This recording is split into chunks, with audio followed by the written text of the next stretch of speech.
It's always about you. Here we go. All right. Oh. I think we can hear that.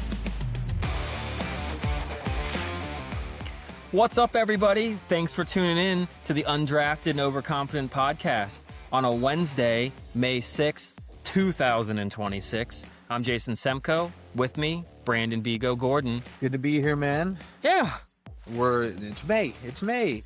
May the 4th be with you. Cinco de de Mayo. I got nothing for the 6th, though. Wasn't there an Arrested Development bit with in the news season? The very first, the whole season of the new episode. Was it Cinco de 4th or something like that? Yeah, but so I guess that's still May 4th. Yeah, I think something like that. So that we still have nothing for the 6th. It's like Senior Tadpoles, just kind of... Senior Tadpoles, yeah. That's a great show. Even in the tail end, it was still better than most stuff that's on TV. It definitely was. I feel like it got a bad rap because it wasn't as good as the first few seasons. Yeah. When nobody was watching, and then it finally had an audience on Netflix. And it wasn't as good. Okay. Because people were expecting what it was. Yeah. Still good. It was. And compared to the trash that comes out today, yeah, it'd be gold. Yeah, exactly. That's what I'm saying. It's like, it's gold. It's gold, Jerry. Yes. All right. Well, speaking of what previously happened, man, what about the weekend? I mean, you know we do the weekend talk. Of course. Start. Of course. That's what the people want to know. Yeah. Two middle-aged men. Yes. What do they do on the weekends? It's just crazy. I mean, pool parties, clubs up until 5 a.m. We're like the odd couple in a way. Yeah. You've got kids. I do have kids. You don't have kids. You don't have kids. So people are like, what is going on between I'm the these messy one. You're the clean one. No, but I won't beat a dead horse because I feel like every podcast I come out and all I say is pickleball. Pickleball. It's the fastest growing sport in America. It is. And it's fun. But we've, I think, officially bit the bullet and we're going to join the cult. Join the cult. Yes. One of us. My wife is super excited. I'm excited too. But it's more, we've tried to kind of find like what our thing will be. Okay. And it's been some trial and error. This is it. Okay, what's been some of the errors? We've tried this, that didn't stick. We tried biking. We tried getting like a bike. Uh-huh. So got the bikes. Tandem? My wife really wants to. Oh, yeah. She just wants you to do all the work. I know. I know. Just sitting there with her feet up. Holding the dog or something.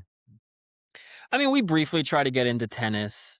I can't remember. We tried to get into something else and it just didn't really work. But man, it got me thinking though, this is kind of it. That's all we're going to do. Yeah. There really isn't that much time for anything. No. So I don't know what you and your wife, you must have 15 minutes a day. Yes. For something of your hobby. The weekends are the kids now. They own the weekends. Yeah. Like son's doing tennis. He's doing swim. Little girl's about to go into dance. Okay. So there goes that. Another hour, 2 hours of the weekend gone. So yeah, we got like a 45-minute window to work out. The only reason we work out and we're able to is because we have the gym in the garage. Okay. That's the only reason. Because you couldn't even handle probably like a 10-minute to 20-minute travel time because then it's like a 20-minute workout. Yeah, it's a 20-minute workout. Yeah. So I don't get more time. Yeah. It just brings the workout time. Yeah. So yeah, appreciate my struggle. I do. It's a grind. It's a grind, man. Like being an adult. Power is to you. joke. It is. Like this is something you won't understand. It's like when my kids are like, I have to, like my son's chores. He's got chores, or we don't call them chores. We call them responsibilities. You have responsibilities. Yeah. You're part of the family. You have responsibilities. Pretty simple responsibilities. Make his bed. Okay. Turn his light off in his room. When he comes downstairs, gives the pup water. Okay. Not even food, just water. Okay. And close the blind and open the blinds. Get some sunlight on the baby. Those are great things to kind of start with, though. Just like measured stuff. Yeah. Still drags his feet on everything. Oh my God. Are you surprised? All the blinds? Yes, all the blinds, dude. I still don't like doing all the blinds. Like the dark corner. I come down in the morning a little bit sometimes, like maybe if I'm going to go for a run before my wife wakes up. And I was happy on the days when it was still all dark out because I just had to sit there and say, I guess it ain't time to open them. No point to open the blinds right now. It's still dark outside. But now, right before I leave is when it gets light out, and I just know when I come back, my wife will be like, "You couldn't get the blinds?" Yeah, I know. So 40 years old. I'm with you, Wes. So yeah, you're right there with my son. That's fantastic. But no, and he's just like he goes, "Oh, Hard Knock Life." I was like, "Boo hoo!" Yeah. Like wah wah. It's like go to work 8 to 5 days a week for like 45 years. Yeah, and that's when I'm like, we have it broken in the U.S. Like you hear about, and maybe it's always grass, it's always greener, but you always hear about those European countries that are doing the 3-day weekends, 4 days on, 3 days off. I'm like, man, that sounds like a sweet gig. I would so much rather do a 10-hour day. Yeah. I'll 4 days. I'm still probably doing 10-hour days half the time. You are too. Yeah, I know. So I'm already doing it, and we're not getting the third day. No, and that third day would go so far. Yeah. Could do so much different stuff. Yeah. Brutal. But yeah, so I mean, that's a good segue into what I did on my weekend. It was my daughter's birthday party. It was on Cinco de Mayo. Mayo. But we did the birthday party over the weekend because, we got to do it on the weekend. Of course. So she had a little dance party. It was like had black light, like glow in the dark tattoos, the whole nine. That's she fun. Absolutely loved it. Good. Bunch of 4-year-olds just running around. I was the only dad there. It was all moms. Really? All moms. I was the only dad there. Of course I'm there. It's my daughter. Well, of course. Right? Yes. One dad was there and then he cut out. And I don't know if he listens to the podcast, but if he does, I won't name drop because I don't embarrass him. But he left because he tried out for like the semi-pro adult Richmond League. It's called, I don't know, and I got on the team. So congratulations, you made the team, man. Like the Richmond Kickers? Soccer? No, it's baseball. Oh, baseball. Okay. But it's like the semi-pro Richmond. Anyway, but so he cut out for that. And all the moms are just, mingling and just making sure everybody's okay and everybody's good. So I just became the target for, because part of the thing is that they had like balls, like bouncy balls. Okay. So it just turned into hit Finn's dad with balls all day and just throwing balls at me. That's what those welts are on your arms. Yes. And I'm like, okay. And once one kid saw me doing it, and all the kids wanted to do it. And I was like, okay, would look over there. And I'd run in the opposite direction, try and get out of there. But no, it was fun getting to see her kind of in her element. She loves to dance and she's going to have so much fun at dance. It's awesome. So that was good. And then we, of course, way too many sweets. So now we can't give them away. We have a unicorn cake. If you want a slice before you leave. Vanilla or chocolate? It's chocolate, but it's rainbow colored. So it's chocolate flavored, but you cut it open, there's layers and it's a rainbow. I'll take some to go. Yeah, I'll give you some. I'll give you a slice. You and Calista can nosh on that. Thank you. Wake her up at midnight, babe. I got some cake. What? Oh my God. So yeah, I did the birthday thing. She got way too many things. Do you remember when we were kids? Like, I feel like you had birthday parties and you had stuff, but then maybe you got 1 or 2 presents from your parents? Birthdays, I think, were small. Christmas would go a little overboard. A little bit more. But I do recall, birthday was pretty Birthday was light. like 1 or 2 things. Yeah. They're like, it's your birthday and you had a party. Other people getting you stuff. Yeah.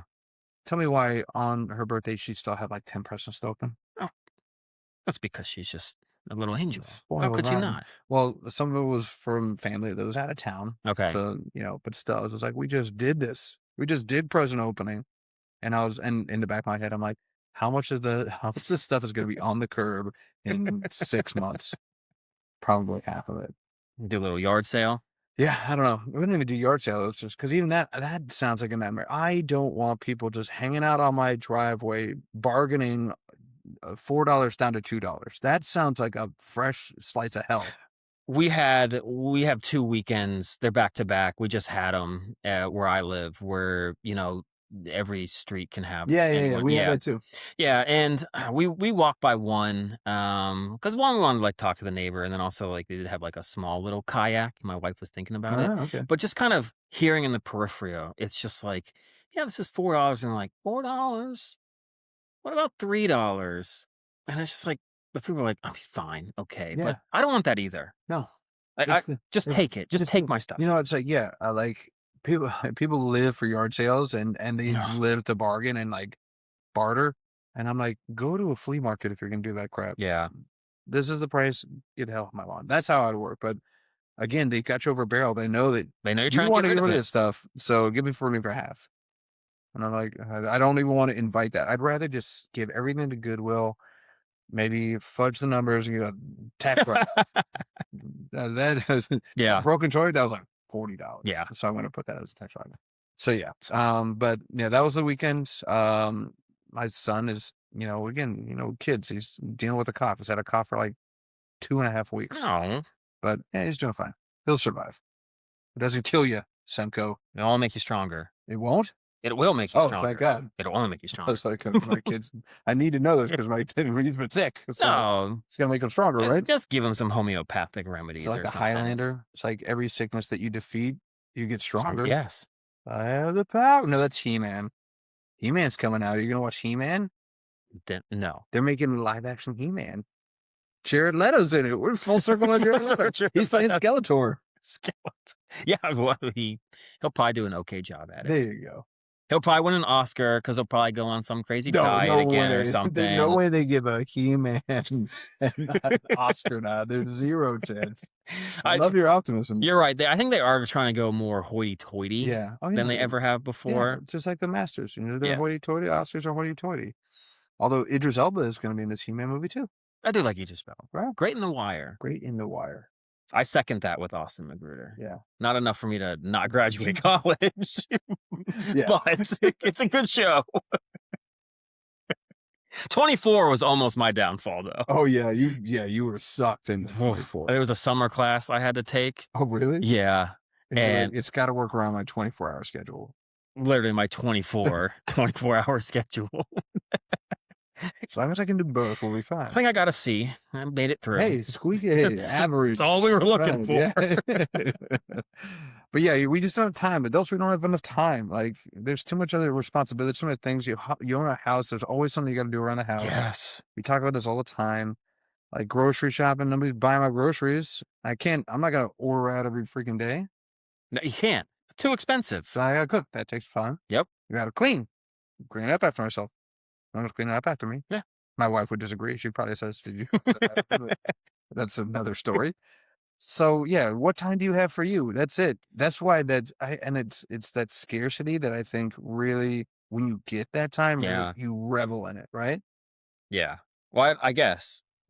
I mean, yeah, I have a little bit more than you do, but you're right. I revel in it. It's like and that's why my wife likes to work out first thing in the morning. Okay. Because she's like, it's out of the way, and then I have some downtime.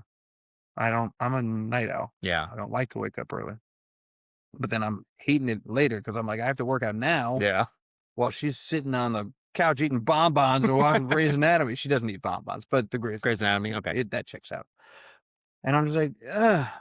But then it's like, I might have an hour without getting to get me in bed in time without me being absolutely exhausted. Yeah. So I got time for like one show. That's it. And then the age of binging, it's so tempting to be like, just watch one. I know. I just watch one. Yeah. Was that what I'm guessing, were you binging a little late? Because I noticed a 12:03 a.m. pickup in our fantasy baseball. Nice. I was working. Really? Working. Okay. Because I had to be down in the Tidewater. Okay. Have you gone back down to the campus? I have not. It's been so long since I've been. Dude, it's unrecognizable. That's what I hear. I think I told you, we did this bit before where I told you I went down there and I felt like a predator. Because I felt so old and I wasn't like I was dropping kids off. I was just wandering the campus by myself. That's weird. Yeah, can't do that. It's crazy that you kind of can just wander through a college campus with knowing kind of, having gone there, you're just like, why can you just let anyone just walk through here? You can. It's a little weird. It's like, I'm touring for my kid.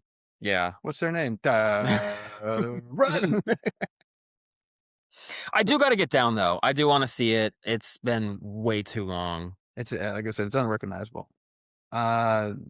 Schooners is still there, I think. You remember Schooners? I lived at Schooners. Yeah, because you lived right above Schooners. I did. Yeah. It was a problem. That was dangerous. That and Tropical Smoothie were right down there. Yeah. I'm not sure how much credit card debt that thing ran up. They got a whole tuition from you alone. Really, they did. But that's not what else is going on. What else is going on this week is that, hey, we got a big baseball matchup right now there, friendo. Yes, we do. We're facing off on each other. Yeah? On each other? No, we're facing off against each other. Let's simmer down. We just got started. But yeah, so where are we at? You've been tracking better than I have. What's it is Wednesday, so we're at the halfway point, right? Well, not technically halfway. Thursday's technically halfway. But how are we looking right now? To preface it, this people, at the moment before this started, he was in first and I was in sixth. His team was, we talked about this last week, firing on all cylinders. Yes. Firing on all cylinders. And I was just getting back from the scourge of last place. Yes, you were. I was in last place. Then I went 9th. Then I went 6th. So I'm climbing that line. You are. So you're hot right now. Yeah, but you're probably not going to be. What are we? It's only 6-5. Oh, you're coming back. It was 8-3. Like an hour ago. Yeah, I know. I like it. I will say, though, you've got me a little rattled. Ooh. Because I had to break my longest streak. You want to go stream? Let's stream pictures, buddy. Let's go. Let's go. Let's go. I live for streaming. That's what I do. That's what I do. So this is going to be an interesting week. Live and die by the stream. And by the way, I'm glad you are, because I wanted to be competitive. Because come on, your pitching was failing you. Like, you got a 6.75 ERA. There's no point not to stream. Exactly. That's what I was thinking. You might as well. So, yeah. But you're beating me on strikeouts because you've got a bunch of flamethrowers on your team. I am crushing you on stolen bases. 5-1. I'm not a stolen base guy, really. I've only won once. I didn't think I was either, but apparently Josh Naylor loves them SBs. He had 2 last night. He's only gotten on base, I don't know, 6 times all year. 6 steals, though. I think he's got 8. I think he's up to 8 right now. Yeah. But yeah, I surpassed you, Mr. Home Run King. I surpassed you on home runs. I'm up 6-5 on home runs right now. Wow. Brandon Lowe, my pickup. Oh. Namesake. The Pirate. Brandon, let's go. Dinger today. And I put him in over Laureano, who's about to get dropped. First streamer. I don't know. Yeah. Maybe. I just need another bat. Because I think I'll drop Laureano once Yelich comes back. Okay. Once Yelich comes back, I don't need another outfielder. He can kick rocks. I was doing him a favor because he's on my wife's favorite team. And then Juan Soto did it. I told you, man, that Rockies yeah, I know. Mets game, that's going to launch me. I know. I'm afraid I might get a loss to you, which I'm not shocked by because that's just what happens. It really are. It's like I was talking with Ill Will too, and he's like, I'm playing Burr. That's a guaranteed loss. Like no matter how well he's playing and how poorly she is, it's an automatic loss. So with you, I hope I lose 5-6. There you go. Maybe still remain in first. But I don't know. My one pitcher's Framber suspended. Oh, that's right. So and he got lit up. 10 runs. Yeah. And he got ejected. Cole Reagan's hurt tricep. He's out. Just keeps coming up Bigo. Okay, everything's coming up Bigo. No, I swear to God, every year this happens to me, the first pitcher I get is garbage. Logan Webb is garbage right now. Right now. And he's day-to-day right now. I saw that. Wonderful. But in honor of you and the boys going to Pittsburgh, did you notice I picked up 2 Pittsburgh guys? I knew the Brandon Lau. I got your boy Jones. He's on the IL. Oh, I did see that. Yeah. Okay. You know what? Good luck to you on that one. Dude, they're sitting there clocking him 101 right now, throwing heat in the minors. Look, first of all, it's going to be 2 months before he even goes 6 innings. No. He's going to be on He's stretching him out. He's going to be on a pitch limit, and he's going to hurt himself. But yes, I saw that. I saw that blurb, and I thought about picking him up too. Yeah. So by the time the playoffs come, he'll probably be in fine form, and I'll be sitting there with Sonny Gray and Framber Valdez, praying to God they can go 6. Is Sonny coming back? He could pitch today. He's still on my IL. Right. Pitched 5 innings. Didn't really do anything else. Okay. So it didn't get you to QS. He might be getting dropped. Oh. Yeah. Spoiler. Hope you guys are listening right here. Keep an eye out for Sonny Gray out on the paper. I don't know if anyone will take him. I don't know. Did you see what's available on the I know. I was going to say. I look at other teams. Look like Darkness's team. You could probably use my worst pitcher as your number 1. You might as well trade him. Don't drop him. Trade him. Get something for him. I should try. Yeah. Get a relief pitcher or something. Wow, you really just. I'll give you something for Sonny. Let's talk. Okay. We'll talk off pod. Off pod. Or maybe we'll bring it on the pod and really bore the crap out of people. Yeah, Let's talk about fantasy baseball a whole 2 hours. And we've lost everybody. And our numbers are way down. I don't know what happens. They don't like good fantasy fodder, I guess. How dare they? Get off this pod. Find a new one. Yeah. No, don't. Seriously, stay with us. We need all the listeners we can get. We need all the listeners. We need all the ratings. You know who else needs all the ratings? This is the NBA. Yeah, they do. They need all the ratings that they can get. And I think that they're going to trend in the right direction now that we're past the first round of the NBA playoffs. Yeah. We're inching forward to those finals. And OKC still looks like they're on a bullet train to the finals. Without even Jalen Williams, they're just crushing people. But I like that there's some disparity everywhere else, right? Boston's already bounced. Philly did the comeback. The East had 3 of the 4 games go to Game 7, or matchups go to Game 7. I was so close to getting that Orlando Detroit. You were. I was up 3-1. They were up. No, they were that one game. They were up by like 25 points. I know. And then they missed 23 straight shots. How's that even possible? It's like the 1 minute when everyone says these guys are just so good, that's why they would crush the game like in the 80s, because these guys can hit any shot. You missed 23 shots. That's incredible.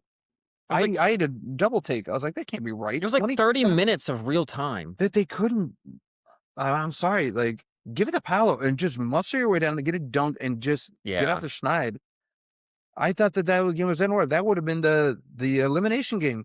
They were up by 20 like half, or you like would 30 have looked and half. Like an NBA genius. I'm still looking good though, but the Knicks came back. They did. Ooh, scared me there. They came back. So my finals teams are still in play. They are. OKC and the Knickerbockers. You, on the other hand. Oh boy. It's NFL, first the NFL. I know. Now the NBA. Wow. Both your finals teams gone. Bye-bye. And we both had Durant passing LeBron, and I guess maybe it was a little bit of LeBron hate, a little bit of Durant love. You're wearing your Durant jersey. I am. OKC. My OKC. Durant, 35. 35. In homage to him, I suppose. To the good old days of Kevin Durant. Back when the James Harden and Russell Westbrook. And he was just a straight scorer, wasn't really causing any off-the-court drama. No trouble. Just balling. Yeah. We are far from that, my friend. Holy cow, man. So, so the Rockets just didn't ever look like they had a chance against the Lakers. They squeaked out one win, maybe. I think they got. No, they squeaked out 2. So they got 2 out of that. But even that, I don't think anybody really gave them a puncher's chance once they kind of saw how it was kind of working for them. Yeah. I mean, it was kind of ugly, to be honest with you. Well, the Rockets had that one game where they just completely.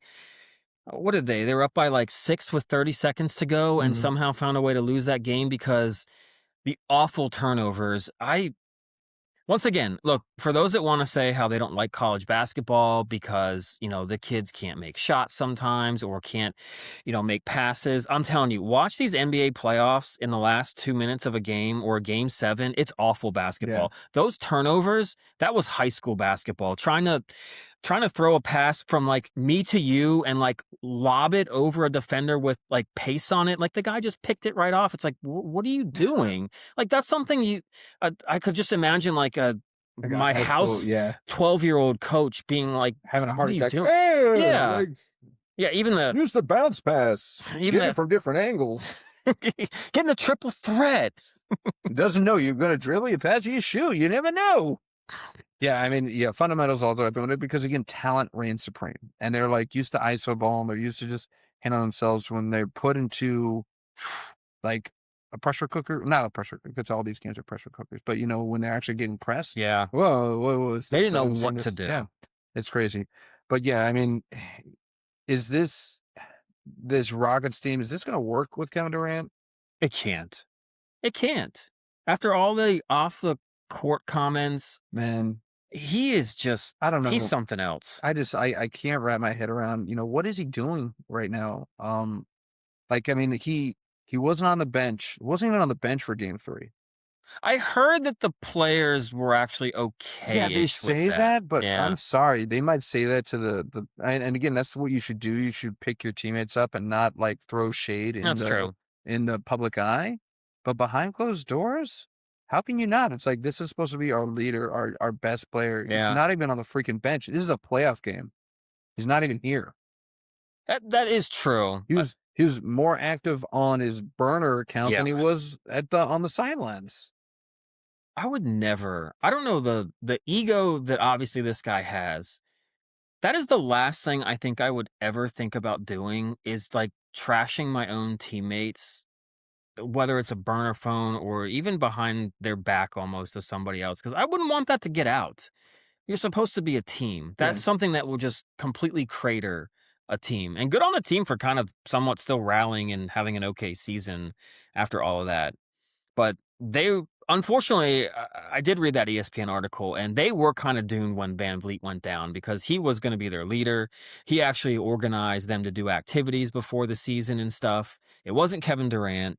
Kevin Durant was just kind of going to be there to basically score game-winning jumpers and then go home. And it was going to be Van Vliet that was going to like coach up the young guys. But once that happened, and that's just I gave Kyrie flack for wanting to go to Boston and leave Cleveland to have his own team, and he failed miserably. But it's like Kevin Durant, like you've been in the league long enough, so a guy goes down, you got to take over the leadership role. That's what you're paid for. Yeah. That's what you were brought here for. Yeah. They traded away so many first rounders, plus Jalen Green, who actually had a good season in Phoenix, for you, a 36-year-old, and you can't muscle up a little bit of like gumption to actually try to be a leader. Well, and we talked about this a little offline, and I'm going to bring it up now. Is that I do have an issue with. I understand, and I saw the play. You know, his injury. His high ankle sprain or whatever it was. Like, what did they end up calling it? Was it an ankle sprain? It's an ankle, or bone bruise, bone bruise, something like that. I can't, and we drag LeBron so much. We do. I don't see any situation where he gets a bone bruise and he doesn't play through it. LeBron.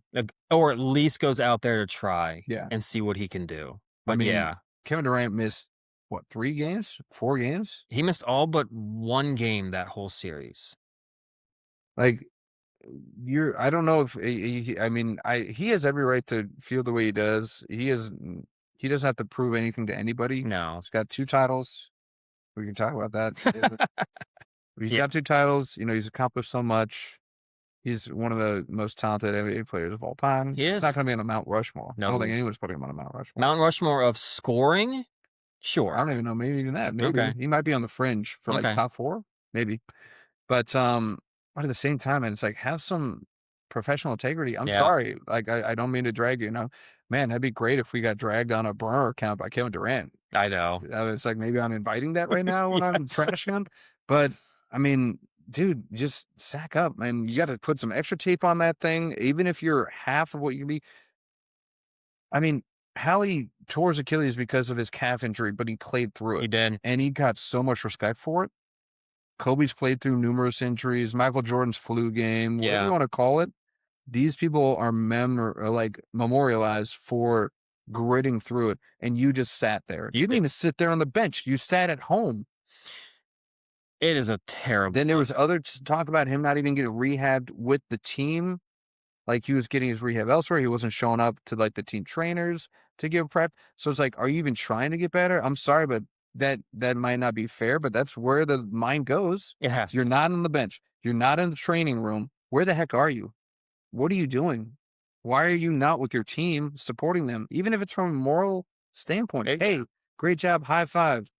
These kids, a lot of these kids looked up to you. Absolutely. When they were playing high school ball. You've been around that long. Yep. And this is the example you set? Burner accounts? Trashing your old teammates?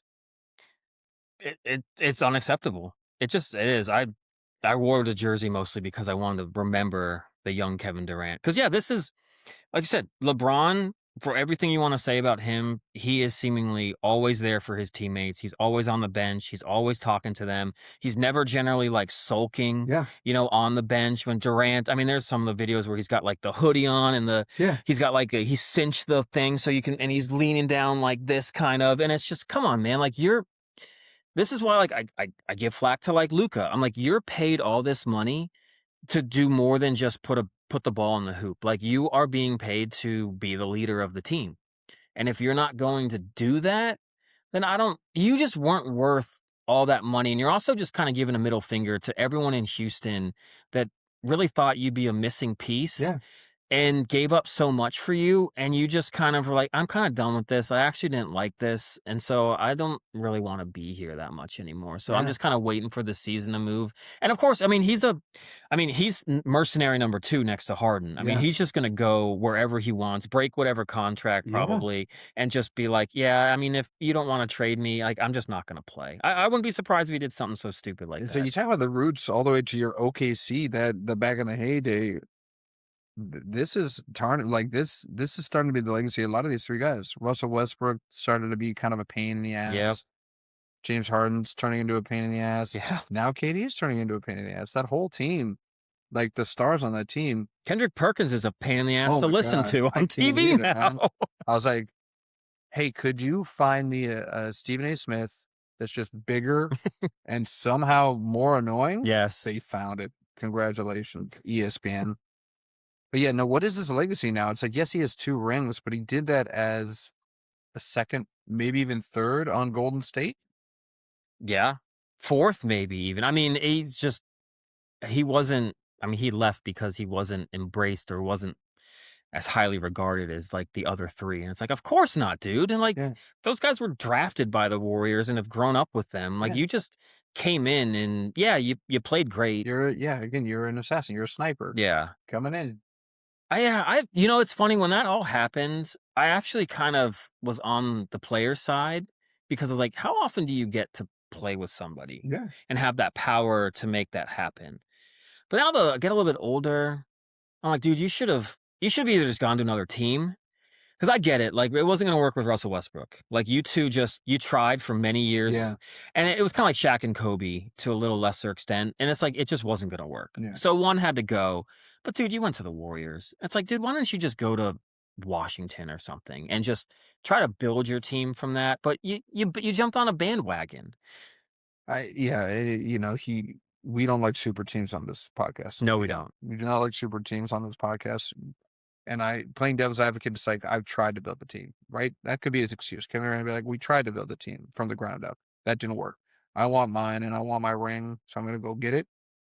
If that was the end of the story, that'd be fine. But now he's got 3 chapters in his story where he's Yeah. becoming a cancer on the team. Brooklyn, Yep.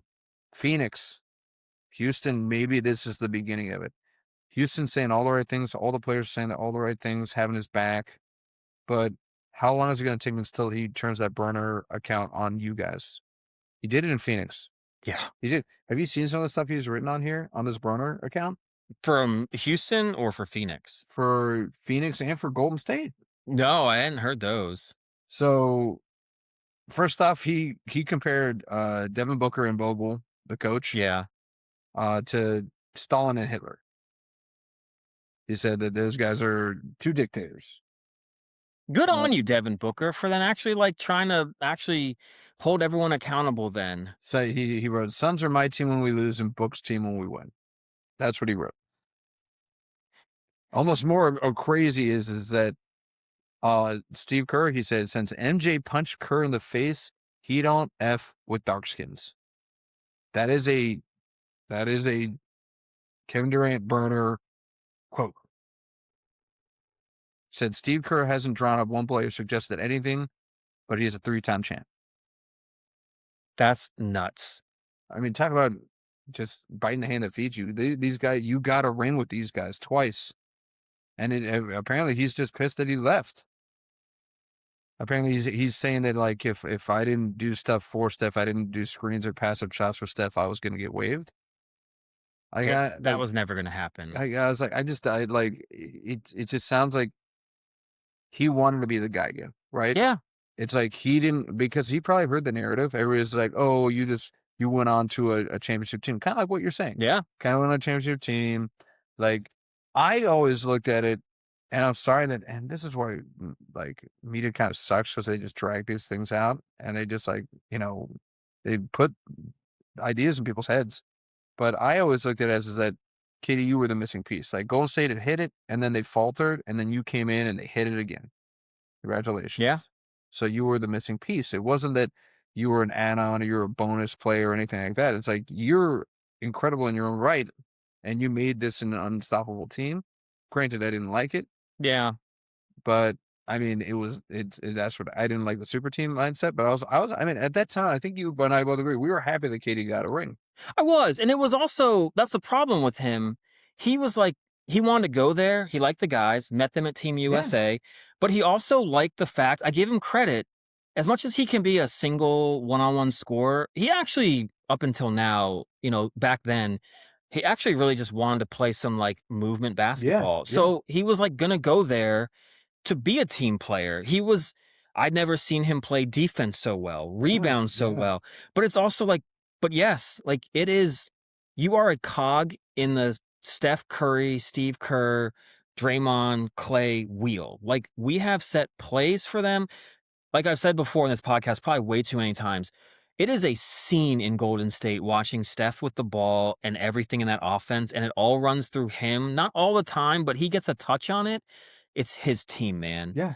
And it runs through him and Draymond. And Kevin, you can make your cuts. You'll get some ISO. But he seemed to sign up for that. Mm-hmm. But then all of a sudden, I guess he just assumes, I mean, he has the ego bigger than, it's the biggest ego I've ever seen because he just thought that he'd get in there, they'd see him play, and they would all of a sudden... It's Katie's team. Katie's team. That was never going to happen. I mean, even after he hit the dagger, he did it twice in both times. Game 2, basically over LeBron to seal a game.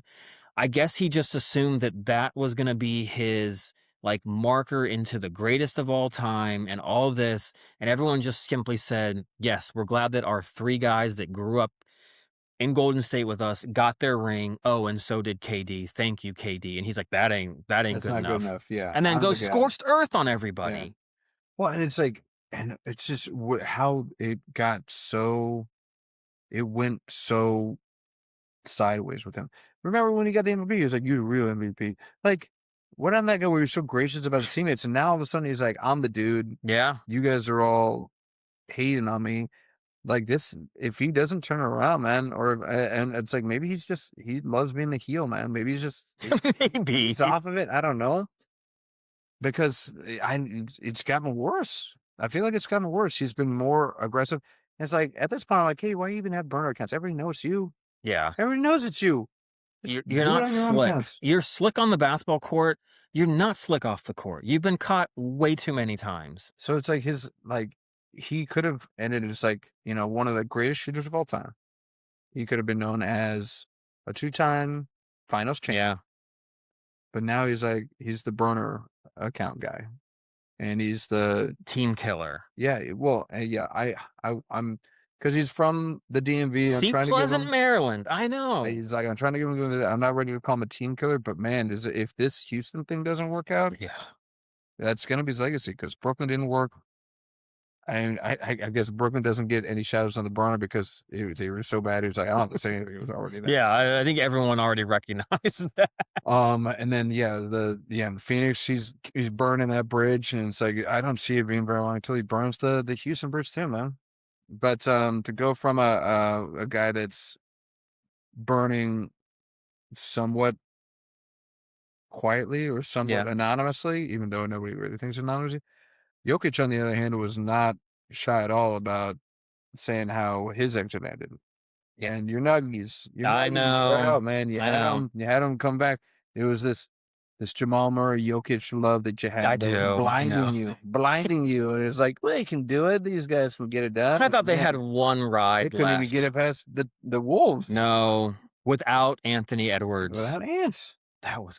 I thought they were going to luck box their way into Tower. Rudy Gobert. Well, he has turned back the clock. Man. Before we get into it, I do want to say this. Look, if Anthony Edwards, if they go through Jokic, Wemby, and then the Thunder, and get to the finals and win, that's like MJ-esque. Like that's like a LeBron being down 3-1 to the Warriors. That is going to be a crazy good story. I'm kind of rooting for it, but I don't think they get past the Thunder. But yeah, I just want to throw that in there. No, it's going to be it could be a crazy run. It could be wild for sure. I mean, they beat San Antonio. They already have 1-0 with Wemby going 12 blocks. And literally, did you see the highlight of him 11 of literally pushing like Stefan Castle to like D up because Castle was just getting back down. So Wemby just holds Castle and like won't let the guy back him down anymore. I was like, okay, that guy is just everywhere. He's literally just carrying his team. Yes. I'm putting you in position. Yes. Play some defense. But yeah, I mean, again, if they're playing right now, so we don't have we're not going to have a live reaction, but it just started. But Ant's not playing again, dude. If they take a 2-0 lead without Ant Edwards, well, he played last game. Did he? He did. Okay.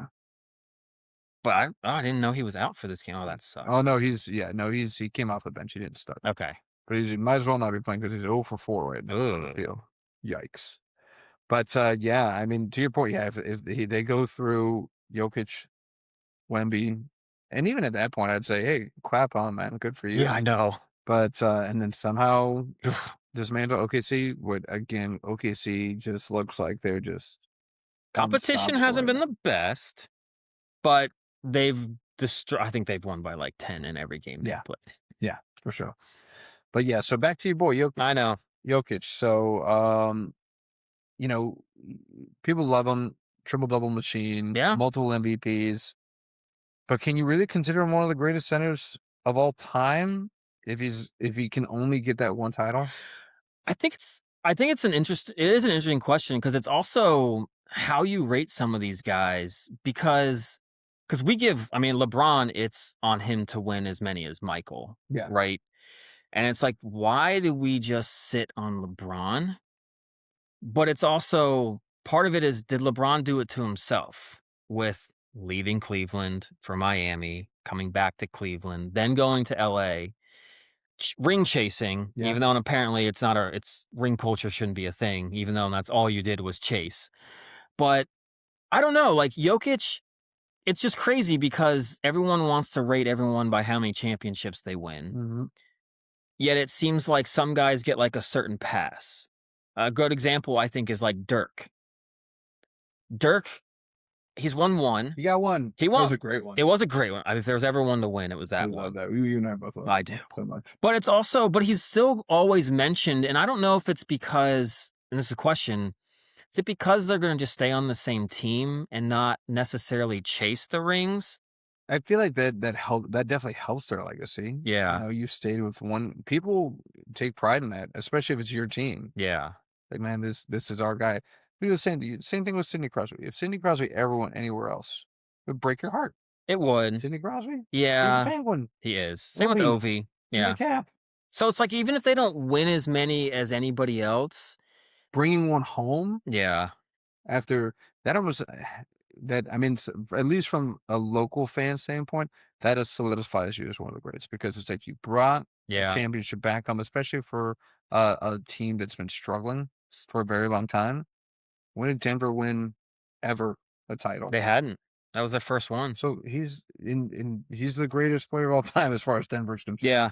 It's also too one of those where he's not the general manager. He doesn't, like the Lakers, for instance, like with Kobe, they kept trying to they brought in Shaq, they brought in like Pau Gasol, Andrew Bynum's, like they tried to constantly bring guys in to help.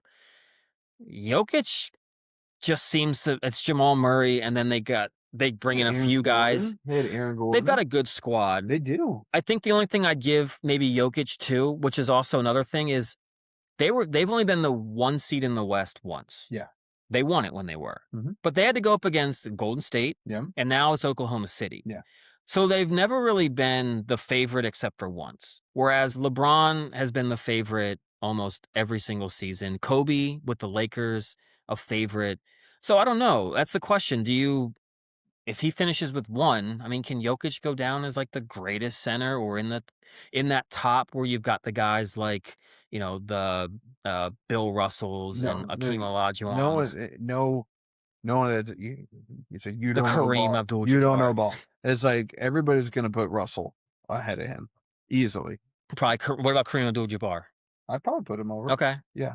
Would it matter, like if Jokic had won like 4 titles? Would it change your mind? I think it would. Okay. Titles definitely make a difference. So this will hurt Jokic if he stays there and still doesn't win enough. Yeah. I also just think I know that he's an MVP, but just his game just looks so goofy. I Sorry, I know. think that might. It's like appearances do have an effect sometimes. And when you don't look graceful out there, and you just look like a lumbering buffalo just out on the court, it's like people are like that's the best center ever. Yeah, it is not a good look for the league sometimes. They want the sharpshooting Kareem with the sky hook I and all know. that good stuff. Or Akeem Olajuwon with like the dream shake. Yeah, Or yeah. like Dwight Howard just looking like just a S brick diesel, house. yeah. Yeah. So there is an appearance factor and appeal to that, but the titles definitely have something to do with it. And then again, if you just went by MVPs, I mean, Steve Nash, is he considered one of the greatest point guards of all time? Not really, No, no. not even close. No. How many MVPs does that guy have? 2? Yeah, I think he was the first to go. back to back. No, he didn't get unanimous. I think Steph was the first Oh, to be unanimous. Okay, yeah. But no, yeah, that's still buddy at work. He can't believe Steve Nash was an MVP.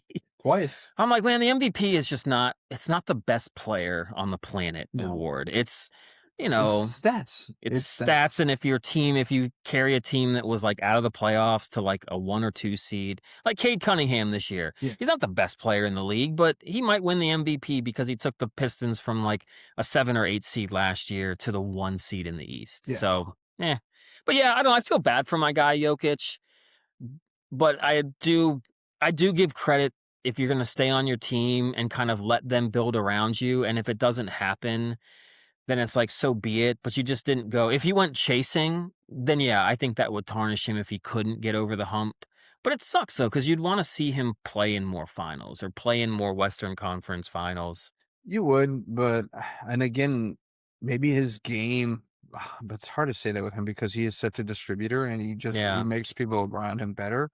But it's like when you look at a superstar like that, you wonder if his game doesn't lend itself to championship It's true. basketball, right?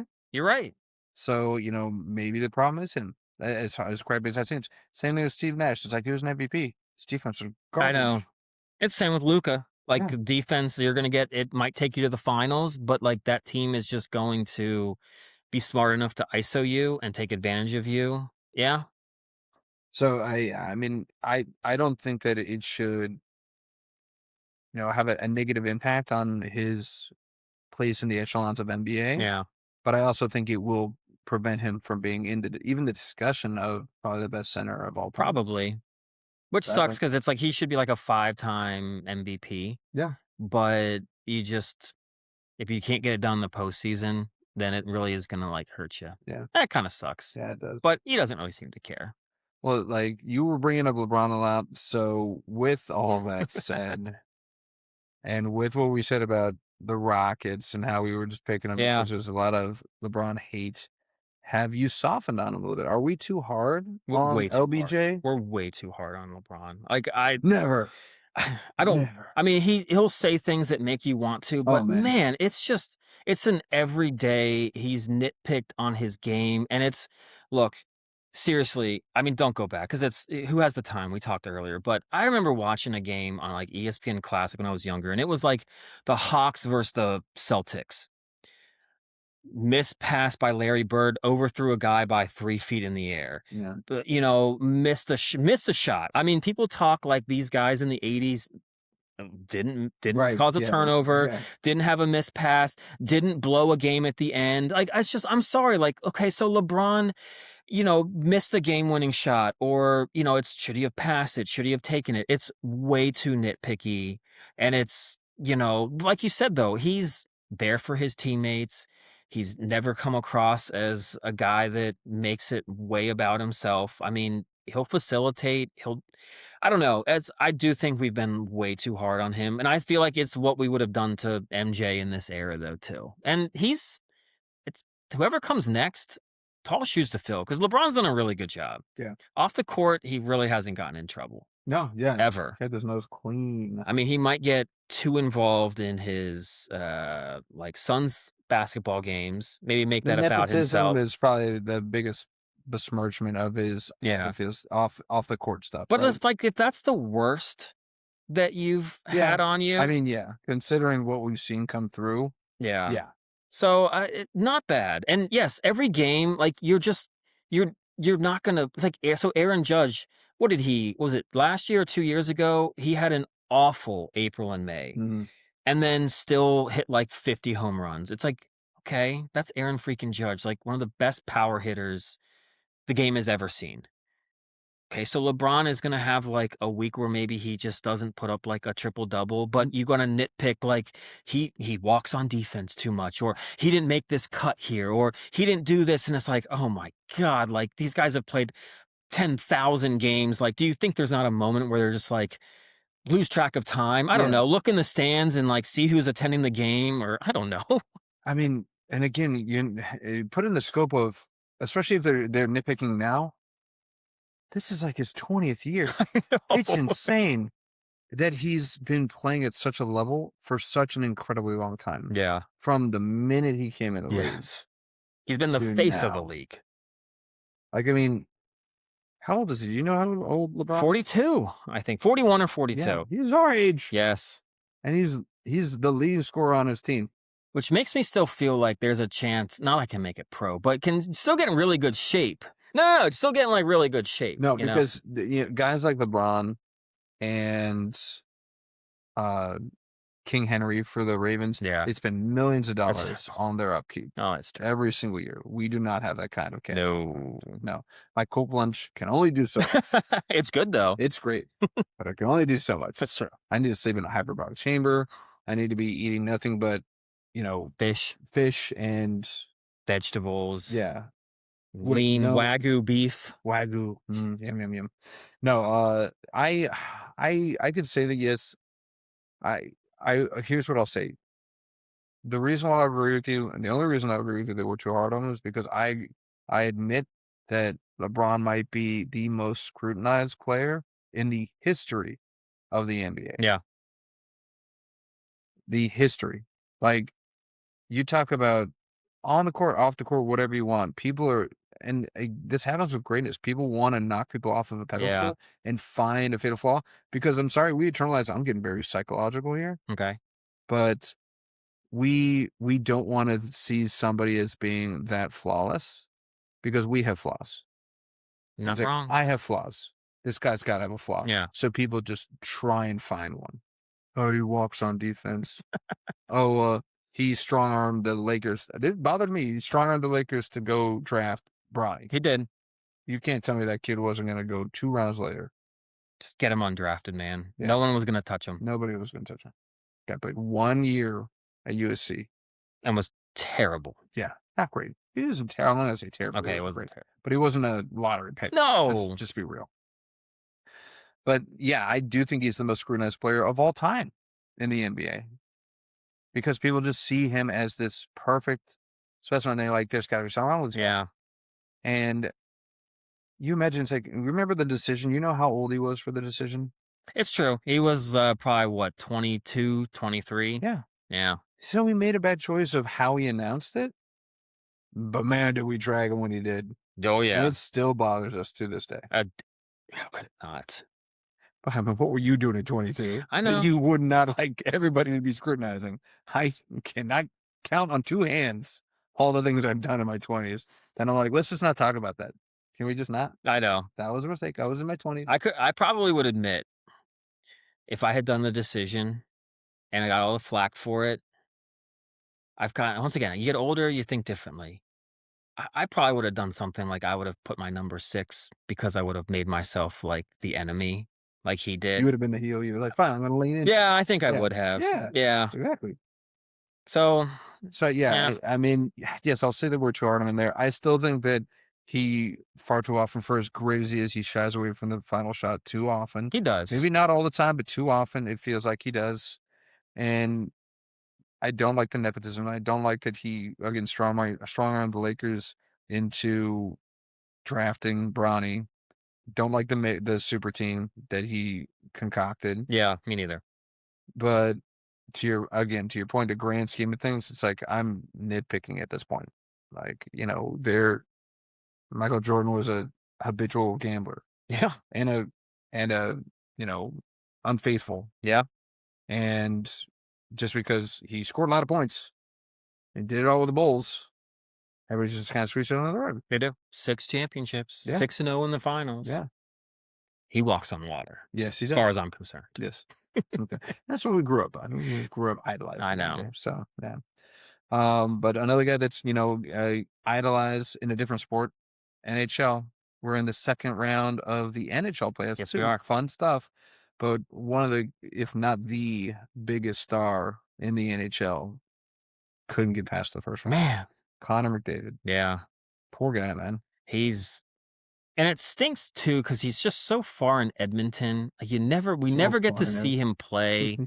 You don't get those. They're only like 10 o'clock at night. Yeah, now you're like, I have work to do. Never get to see him play. But man, it's just for being that great. You had Gretzky won all those titles. Mario Lemieux.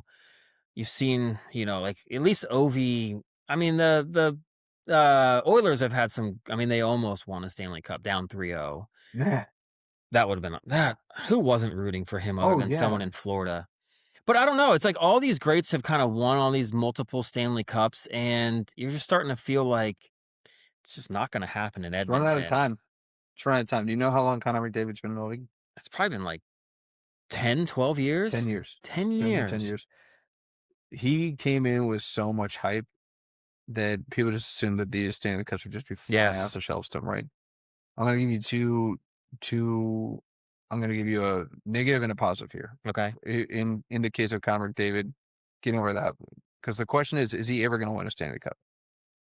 And you feel bad because it's been 10 years now. 10 years for a guy that was so highly touted. I mean, some people were saying he was the next Wayne Gretzky. Well, he kind of is.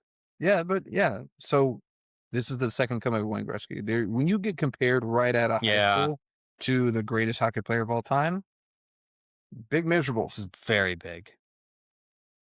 Wayne Gretzky, do you know when he won? What season?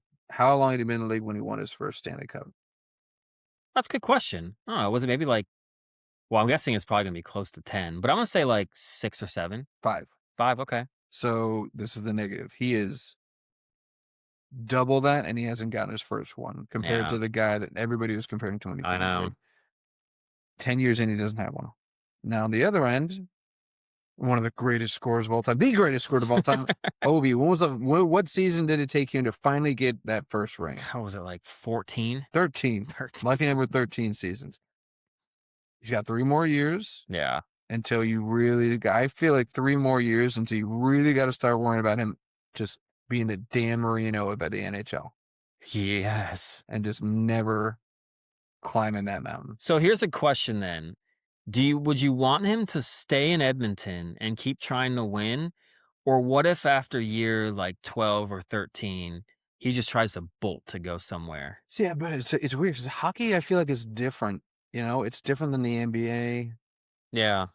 Even the NFL. I mean, the NFL is kind of more similar. It is such a team sport, and there are 5 different lines that are going out there, and there has to be some cohesiveness.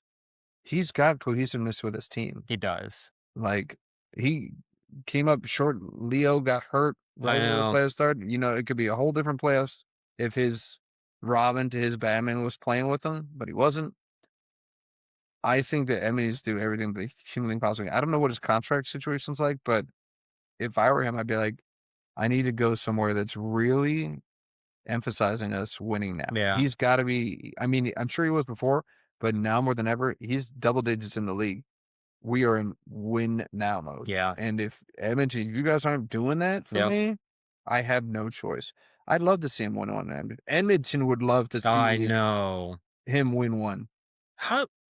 You got to wonder, though, like what it's like in Edmonton. Because, I mean, Gretzky won Stanley Cups with Edmonton. Yeah. I mean, could you just... That's again the comparison right there, right? I mean, just picture the Washington media when we were there. I mean, how terrible does it have to be then? Like to constantly probably field those kind of questions and hear about it year after year after year. Because those fans have all probably still lived in Edmonton their whole life, seen all of that. Mm-hmm. So that can't be easy. Yeah, but those Canadians are so polite. They're like, hey, you got it, this guy, okay? Better luck next time. I mean, it's true, though. I mean, he does everything right. It's one of those where, at the end of the day, if he somehow didn't win one, you'd kind of sit there and say, well, it's not because of him. No, of Like, course he didn't not. do anything wrong. Like, he's been apparently a great captain. I mean, there's nothing negative that's been said about him, but Yeah. that would just suck. It's Like, all Goodwill Hunting. It's not your fault. It's not your fault. You didn't don't know see what I'm it. talking about. Didn't You haven't see it. seen Goodwill Hunting? I've seen bits and pieces. Dude, Seaver's doppelganger is in that movie. Matt Damon. Matt Damon. I thought you were gonna say Ben Affleck. No, I look like Ben Affleck. Oh, I've been told that one time. I'm pretty sure she was trying to get me to help her cheat on her test. oh, so she threw Ben Affleck. Right? Okay. Man, This is Ben Affleck was like post Armageddon. Like he was at the peak. okay. Oh, so then she threw out a good name for Yes. you. Okay. It's a good name. What you do? Ben Affleck's like a handsome devil. You don't think so? He goes up and down. It fluctuates. Kind of like his weight, you know. He said it's true. He's not. He's not. He's not. He's not. But yeah, so Connor McDavid, man, I'm rooting for him. I feel like the whole world's rooting for him. This is a guy that's easy to get behind. So unless he's playing against your team in the finals, I know. I'm rooting never for him. right? Yeah. But sadly, he's not going to make it there. We talked about our very quickly. My predictions are safe in the NBA. Yours are not. My predictions are safe in the NHL. Mine are not. Yours are not. Tampa Bay out. Oh my god. Round one, man. I honestly didn't think. I didn't think Montreal had it. I didn't either, and then it did kind of hurt that I think Victor Hedman never did come back for Tampa Bay. He's like their best defender. Yeah. But either way, I don't know. Well, Montreal just came out firing. Well, this is just the proof that it's like it. And I mentioned this when we were talking about fantasy hockey. It does not matter if you have the best goalie. It's about who's hot at the right time. Yep. Tampa Bay arguably has one of the best goalies in the league. Oh yeah, Hall of Famer. Yeah. Hellebuck, Winnipeg, they didn't even make the play. Nope. Does not matter. So yeah, Tampa's gone. We both didn't give Buffalo a shot. They beat up on Boston. Yeah, they did. They won yesterday too. They look good. Yeah, how you feeling about Pittsburgh? You called it. Pittsburgh. Yeah, that's just an awful matchup. Yeah. They were not playing well. Goalies were not playing well. I can't believe they got two. Which they got two. Sucked because get you hope. Yes, absolutely. Or it's like, oh, well, if they can win this game, we'll go to a game 7, and then anything can happen. And then it's 0-0, like the whole freaking game. You're like, all it's gonna take is one, just one. Just one. All you need is one. I would have rather just been swept. Don't you build me up. Seriously. Don't you promise me anything. Don't get my hopes up. I hated that. I was buying in so bad. Yeah. And then bam. Yeah. And then again, we talked about it with Connor, Anaheim, upstart Anaheim, beating out Edmonton. I mean, even with Leo gone, is it Draisaitl? How do you pronounce his name? I think Draisaitl. Draisaitl, yeah. Gone, you still would think, okay, this is a Connor McDavid team. Who does Anaheim have? But pulled it out. They did. 4-2. They didn't even have to go 7 for that one. I think I called Vegas. I think you called Vegas winning that series. Yeah. So kind of cruise for that one. Minnesota surprised me. I had Dallas winning that. You guys, I got one right. You got one right. But all those games, 4-2, 4-2, 4-3, 4-3. There are two teams that just skated both literally and figuratively into the second round. Yeah. And those are my teams. I know. You got Colorado that just boat race. Yeah. LA. And then you got Carolina that even with that fight in that first game, Ottawa's trying to come out literally fighting. Dude, Ottawa played good. They did. They're a scary team. Shows you how good. Yes, I'm so worried about Carolina. That might be the closest series they play till the finals. Yeah. That Ottawa series. Yeah, because they already have 2-0 on Philly in the second round. And Philly did have they did kind of steal that from Philly in game 2, but they crushed them in game 1. Yeah. Poof. Philly needed, because was Philly home for this one? No. Okay. But still, Philly needed this one. It was so close. They were winning they were right there. Game. Yeah. They needed that one. And then, Buffalo might make it to the semis. Good for them, though. Right? I always still feel bad. Remember, what was it, Brett Hull? Yeah. When the skate was I guess they said it was in the crease, and it wasn't. And, I think Dallas won. And, I just remember it was a goal or something, or vice versa. I can't remember. But, I always felt bad for them after that, because that definitely should have favored Buffalo. Yeah. But you look at these two favorites right now. Colorado up 2-0 in the series against Minnesota already. Carolina up 2-0 in this series against Philly right now. neither of these teams have lost a single game in the playoffs. Do you see anybody stopping them until they meet each other in the finals? Doesn't look like it. Vegas, maybe. Yeah. Carter Hart, well, whether you want to root for him or not, probably not. He has caught fire. You know Vegas. You know why I'm never going to root for Vegas, right? Who do they just get? Not a player. I don't know. Didn't Tortorella go to Vegas? Oh, that's right, your boy. Never. I will root against him until the day. Yeah, I hate him too. I mean, he's one of those where I think I would actually go to the Raiders. Yeah, the Rangers. Raiders. I'm doing it again. I like to call it lost wages. Nice. But yeah, I saw it. And again, we met the Cavs met Vegas in the finals. And we beat them there. So booyah. Expansion team. Well done. Yeah. But they won a cup like 2 years later. Stop sleeping. Utah's an expansion team. They made the playoffs. Expansion teams in hockey are different. I know they are. I know. Because they get to take some of the good players against every other team. I just want to get your blood boiling a little bit. It's going. Yeah. It's riling it up. Yeah, but I agree that Vegas does have the best shot of at least giving Colorado a challenge. But man, it's like they got 2 above average goalies that they can swap in. I know. They got one of the greatest goal scorers in the league right now, McKinnon. They got the best forward and the best defenseman in the league. Yeah. They got McCarr as well. Yeah. Like, come on. Yeah. It's unfair. Almost. Yeah. So, like I said, my finals matchup's looking easy peasy. 1, 2, 3. Yeah, it does. Yeah. So, I'm stoked. I'm having a great time. You're just doing so well. Good for you. Good, great, grand. You sound super psyched for me. Yeah, sure. I just couldn't. And I'm gonna run the table. I crushed it on the NFL playoffs. I'm cruising in the NBA playoffs. I'm cruising in the AHL playoffs. Our MLB predictions. Are you getting a little nervous? Yes. Because I had the Braves. Yes. Winning it, and man, are they crushing? Now they did get a blow recently. They did. Big blow. Acuna. Yeah. Sitting out, banged up. I don't know. It just seems like they can just throw anyone in that lineup right now, and they get like 2 hits at least. I picked the wrong Brave to draft because I wanted Matt Olson too, and he can't stop hitting. I know. He's on fire. Bounce back. Right big time. There. Huge. Big time. Ozzy Albies has been like 320. Yes. I don't know what. They got the best catcher in baseball, and Drake Baldwin. Now, that was at least kind of predicted, kind of. Yeah. The Ozzy thing is just, I'm just waiting for that other shoe to fall off and just him crater back down or something. Who are you trying to crater back first, Albies or your boy Michael Harris?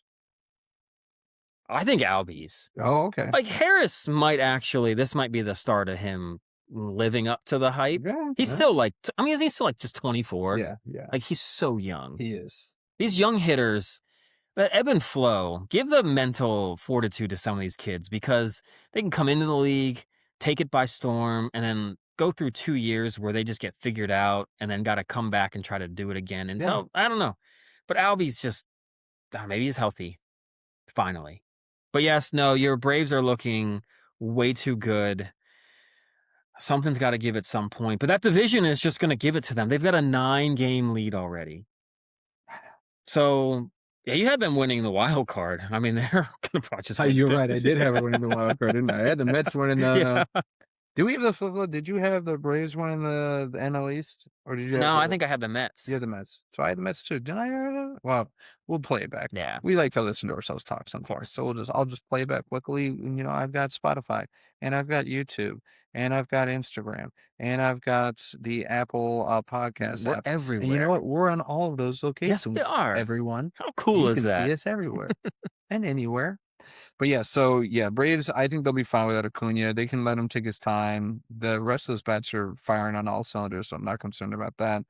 Now, on the other end, the team that we both picked to make the World Series on the AL side, Mariners. Okay, are we ready to panic yet? I'm not hitting the button, but I'm tempted. Their division stinks. They've got more time than I thought to kind of get themselves together. But I don't know what's going on with Cal Raleigh. Josh Naylor is still not doing anything. Julio has kind of bounced back a little bit. So Josh Naylor's doing fine. Leave Josh Naylor alone. He's doing better. But I don't know. They need Brandon Donovan to get back. But that rotation is not pitching like they should be. That's why I think they still have hope, right? Because it's like it's not like these guys forgot how to pitch. They know how to pitch. Did they? I don't know. They're not, I mean, they haven't turned it around yet. Maybe they listen to the podcast and they got to put too much pressure on themselves. It's like, wow, these UNO guys, they really are hyping us up. I better do really good. Well, they better have thicker skin than that then. Because one of them's got my namesake, Brandon Wu. Is it Brandon Wu or Brandon Wu? I think it's Brian Wu. Brian Wu. I don't know. He's on my team. I don't even know his first name. He's going, woo! Which surprisingly, he pitched a gem you call him Nature Boy. against the Braves today. Might be the new team name. And just have Nature Boy as your icon. Woo! Yeah. That's the most I know about wrestling, so don't ask me anything. Okay. But yeah, they are 18-20, and they're still somehow sitting in second in that division right now. The Oakland A's. The leader in that division. Oakland. They've got a negative run differential. I think it's -1, but it's like, come on. Yeah, it's negative. No, actually, their differential, I don't know where we're going to negative. It's -21. What? -21 differential. And they're 500. They're 500. I know. They're leading that division. I know. What happened to that division? There's like, 3 teams in the AL that are above 500, I think. That is unreal. And that is accurate. No, you're wrong. There's only 2 teams. Only 2 teams? Tampa and New York? Tampa and New York. That's it. Cleveland is 19-19. Detroit's 18-20. So I'm like, KC's, hey, they're only two games back. I know. And still had a chance to go KC. I mean, they have played awful. They've probably played worse than any of those other teams in the Central. No, this is, last 10, 7-3. That's what I'm saying. I mean, the fact that they're right there still, I mean, it's still early. I mean, if they were like 5 games back, they could still make it up. But come on. They were terrible to start the year. No, they weren't looking good. Yeah, it's the difference between the AL and the NL is wild, man. That's why they need to stop doing interleague play. You think so? No, I love interleague play. I do too. Do you remember when that first came out? It's crazy to think there was a time in our lives where these 2 leagues didn't even play each other in the regular season. That is wild. It does seem crazy. Right? Yeah. And then they were like, there'll be like 2 weeks in the summer where we'll intermeet. And they all played at the same time for like the same weekend. Yeah. That was wild. And now now they just play whenever. Yeah, it's just whenever. Now you're going over there. Now you're going over here. I do kind of miss the knowing that it was like the interleague play. Yeah. That just was kind of, like the Beltway series, that was always kind of fun. They did give you a little bit more extra oomph on those series, right? I thought so. Like, wow, these guys never play each other. Yeah. I'm really excited to see But I guess with free agency, I guess you're also just like, I mean, they've all played on 5 different teams at least now. Yeah. Well, so you're not ready to hit the panic button on the Mariners. Do you think it's more so because of the division that they're in, or is it something else? I got to imagine the pitching gets a little better.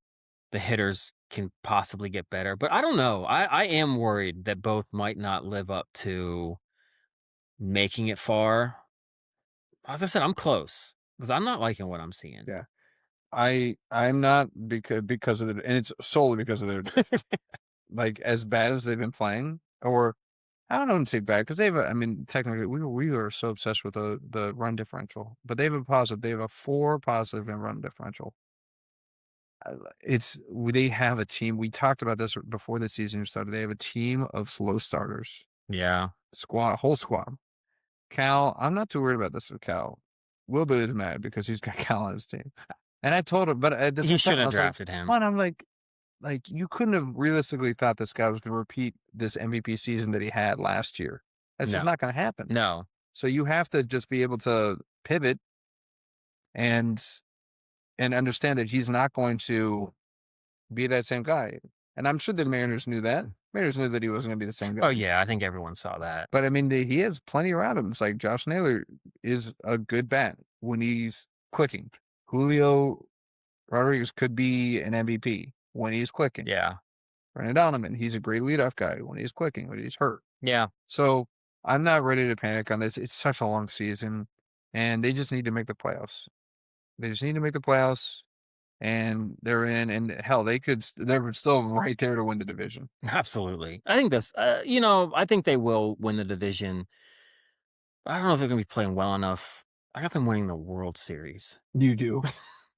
They are not looking like a World Series contender right now. But hey, did the Royals look like a World Series? Did the Royals look like a World Series contender when they won in the regular season? You know what?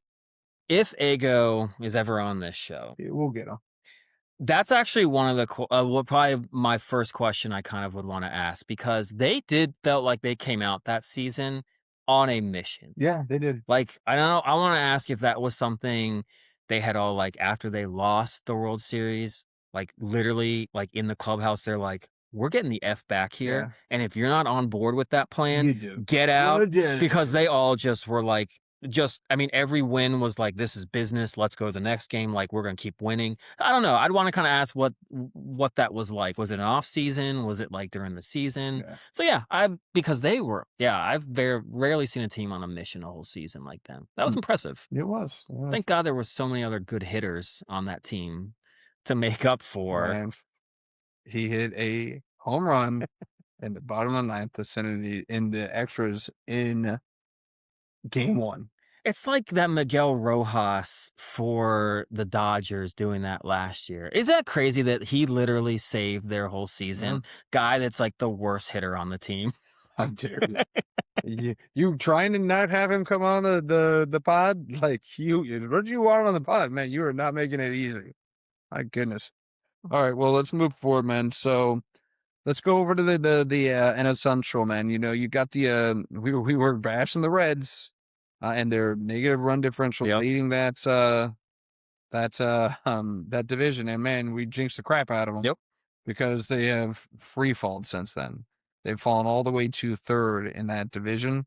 And maybe their low light was that Pirates Red series swept by your are they the Bucks? That's their nickname. The Buccos. The Buccos. Buccos. Yeah. Bucks and Buccos. Yes.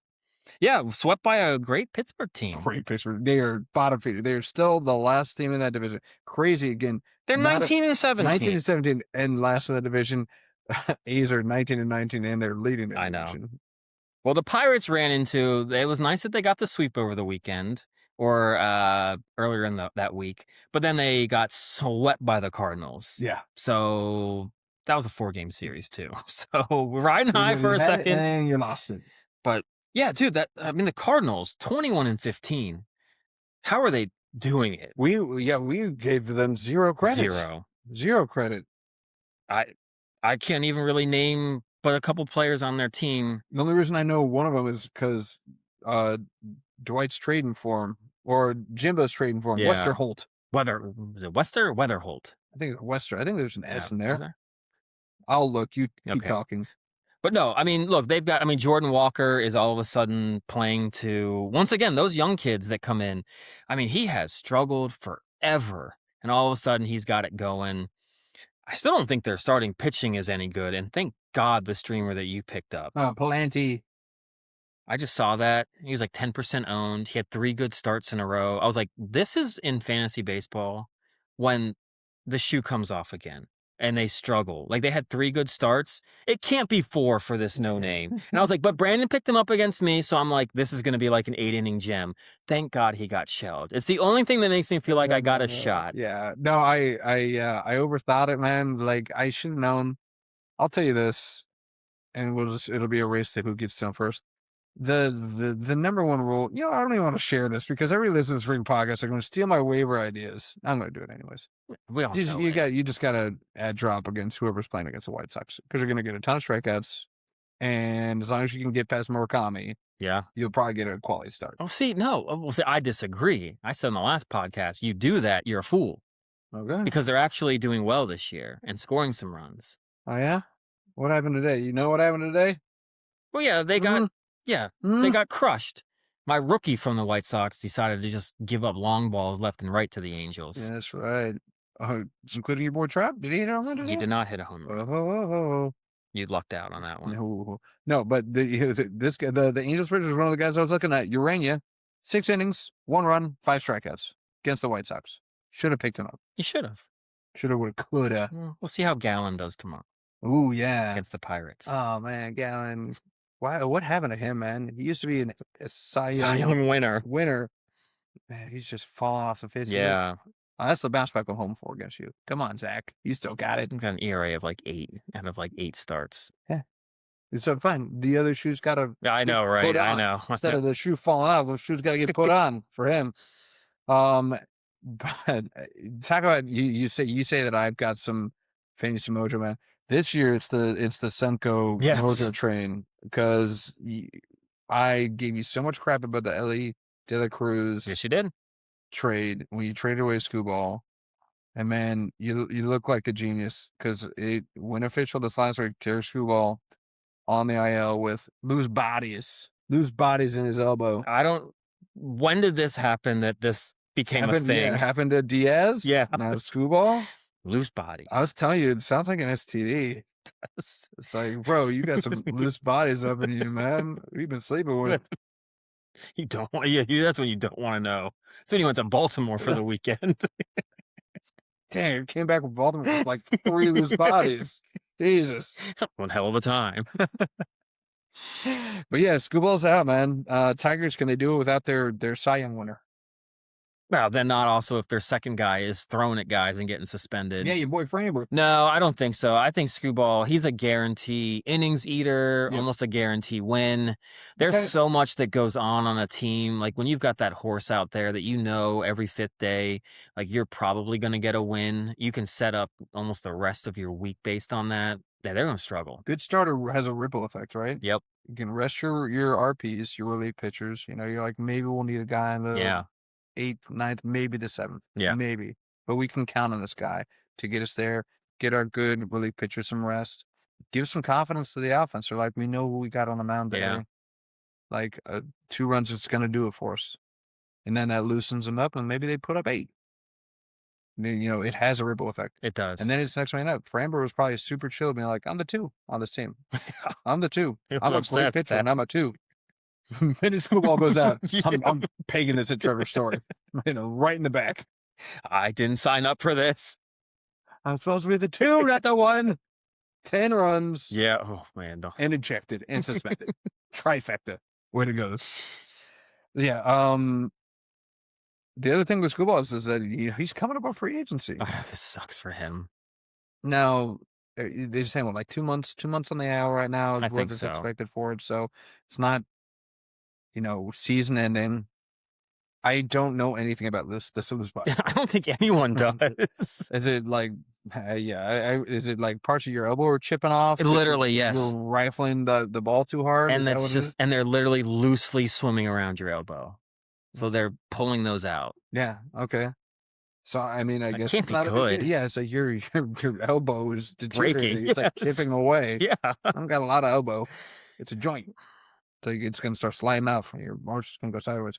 But yeah, I if he can come back, I don't think it'll affect this free agency because he's got such raw stuff. He does. I mean, it's just everything's kind of going for him in that regard.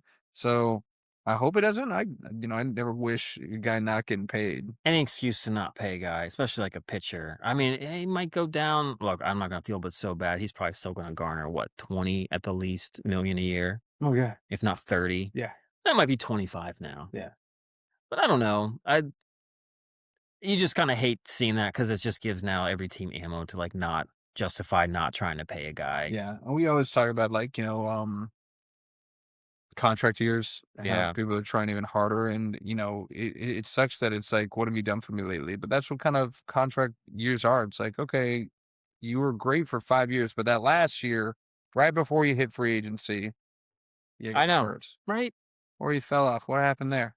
It's like, how about you look at the last 5 years? There's none of that. What you did. Yeah, you're right. It's none of that, which is what sucks. Because in sports, it's you want guys to play on the same team forever. You want the loyalty, but the team will just turn right around and just trade you away, send you away, and just not want to pay for you and just say, yeah, we'll give you like a league minimum, maybe.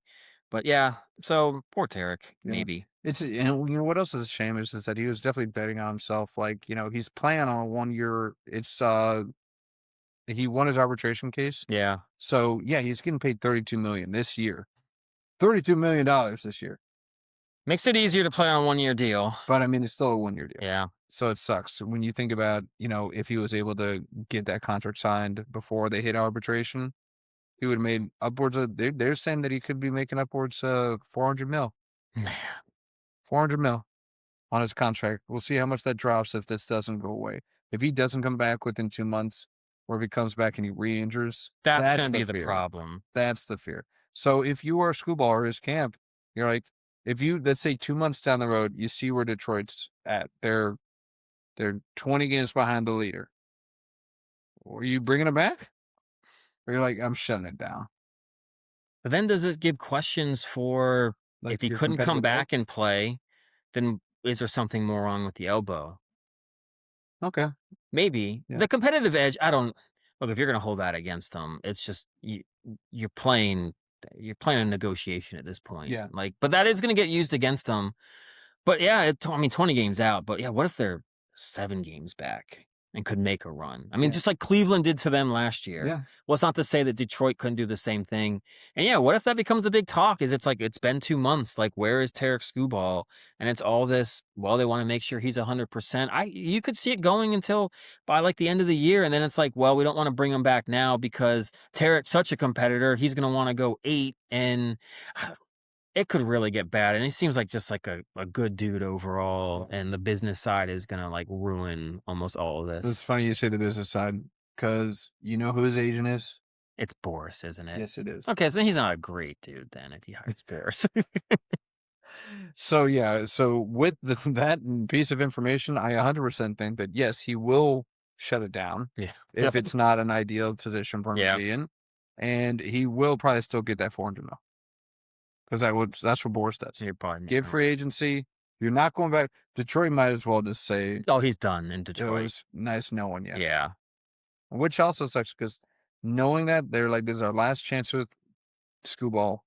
We brought in Framber. Yeah. We're in win now mode. Yes. We're doing it. We've got the young guns. We got Riley Green. We got Torkelson. McGonagall's playing well.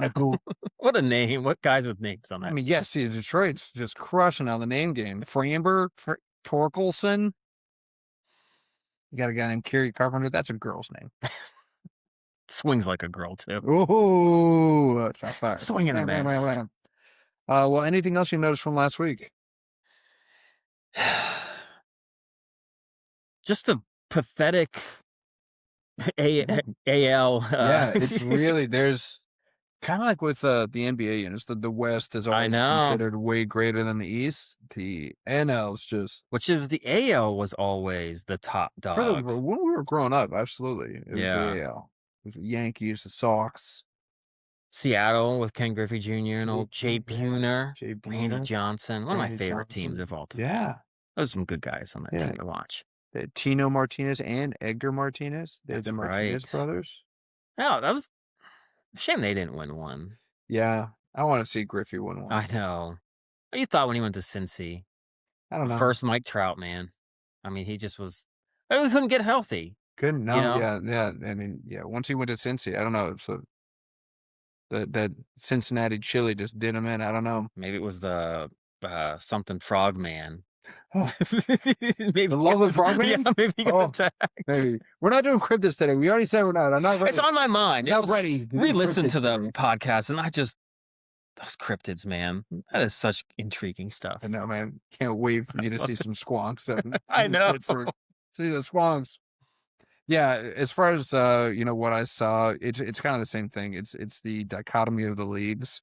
The NL is just looking leaps and bounds, and whoever comes out of that National League has to be felt as the favorite in the World Series, just from this small sample size we have here. Yankees, maybe.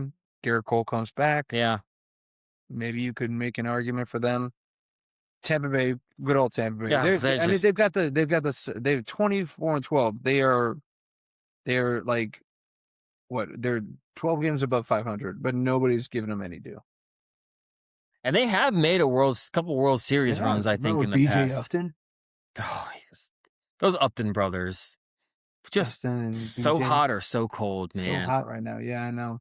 But yeah, 757 guys. 757. That's right. Represent. Yup. But yeah, Tampa Bay. I mean, it's like you got a couple Tampa guys on your team. You got Aranda. I do. Just the one. McClanahan's looking good. How long is he going to stay healthy? That's what I'm wondering. It's like when are they just the pitching's not going to hold up with some of the hitting? Well, I mean, Aranda is a good hitter. Yeah.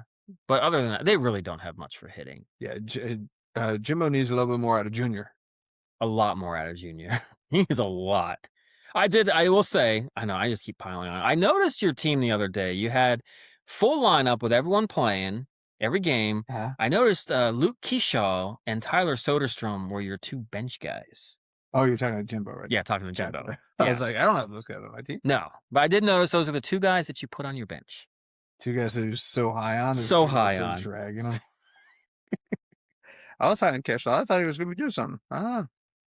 Yeah, I know. It's weird. I'll look occasionally, and he seems to have, like, a good day. So I'm like, oh, what's his, like, rank at for the year? And I was like, it's still... I was like, it seemed like he gets 2 hits every day or, like, a walk. 2 hits and a walk, but... The problem is that's no it, power. No power. He's not stealing, but so much. Bases, so you got to get those... Which I will say, though, a steal... It's kind of like in fantasy basketball, too.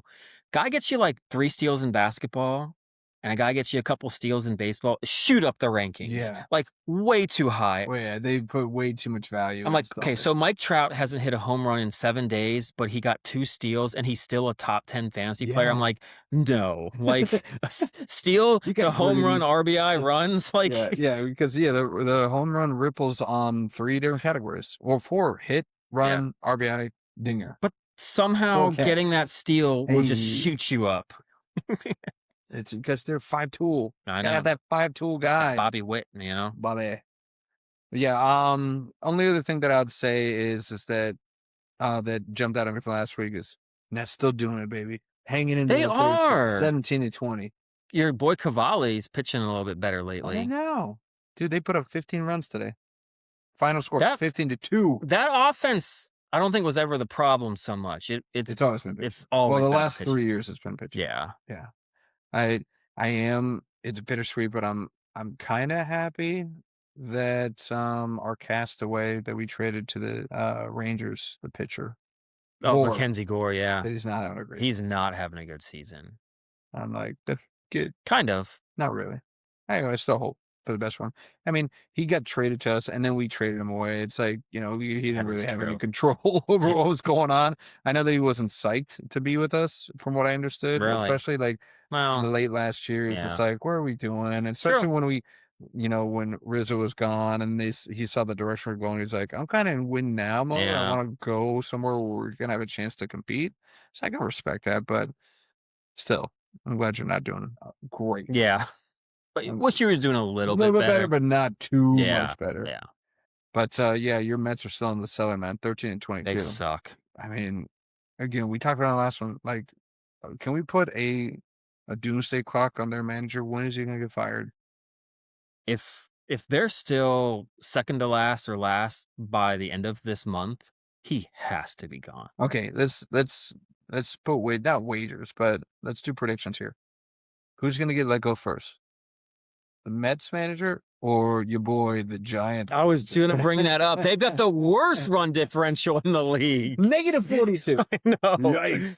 I know they're playing a tough division. I mean, they've got the Dodgers and the Padres, but it's just, come on, man. It's bad. Man, I feel like Buster Posey can't get rid of him this early, right? Like, you got to let the experience, you got to let the experiment go a little bit longer. Okay. And perhaps playing in that division gives them some saving. Once again, because the Mets, it's like we've got a roster to build now. And the Giants have a decent roster, but I don't think you were ever going to put them. I don't think anyone put them above the Dodgers or Padres to start the year. Nobody has anybody above the Dodgers. Well, yeah, that's true. But even the Padres, I don't think anyone had the Giants above them. So, but I don't know. I would have, the only reason I could see him getting fired is if, like, somehow, some way, because it just appears like Rafael Devers, like, just doesn't respect the guy and doesn't want to do anything on that club. Because talk about just being given whatever you want. The guy can't field. the guy can't run. So everyone's like, well, you can hit really well. So let's do whatever we can to make you a DH. Let me give you everything you want. Like, you don't want to be a team player either. Yep. So you've already got a bad attitude, but you can hit so well. So come here and let's sign you a big contract so you can just be a hitter. And he can't even do that now. And I can only imagine some college coach, after all the crap he pulled in Boston, trying to come up to him with the ego that he has and try to give him any kind of pointer or anything. Devers, I think, is just shut down. Yeah. He's going to collect his cash, send it home to all his family and friends and build his mansions in like the Dominican Republic and just wait it out and then just be gone. So yeah, that's the way I could see maybe the Giants firing the manager. Is like literally he's just like lost the clubhouse completely. Yeah. But I'm going Mendoza. You're going Mendoza. You're going Carlos Mendoza. Yeah, I'm going to go with Vitello. Okay.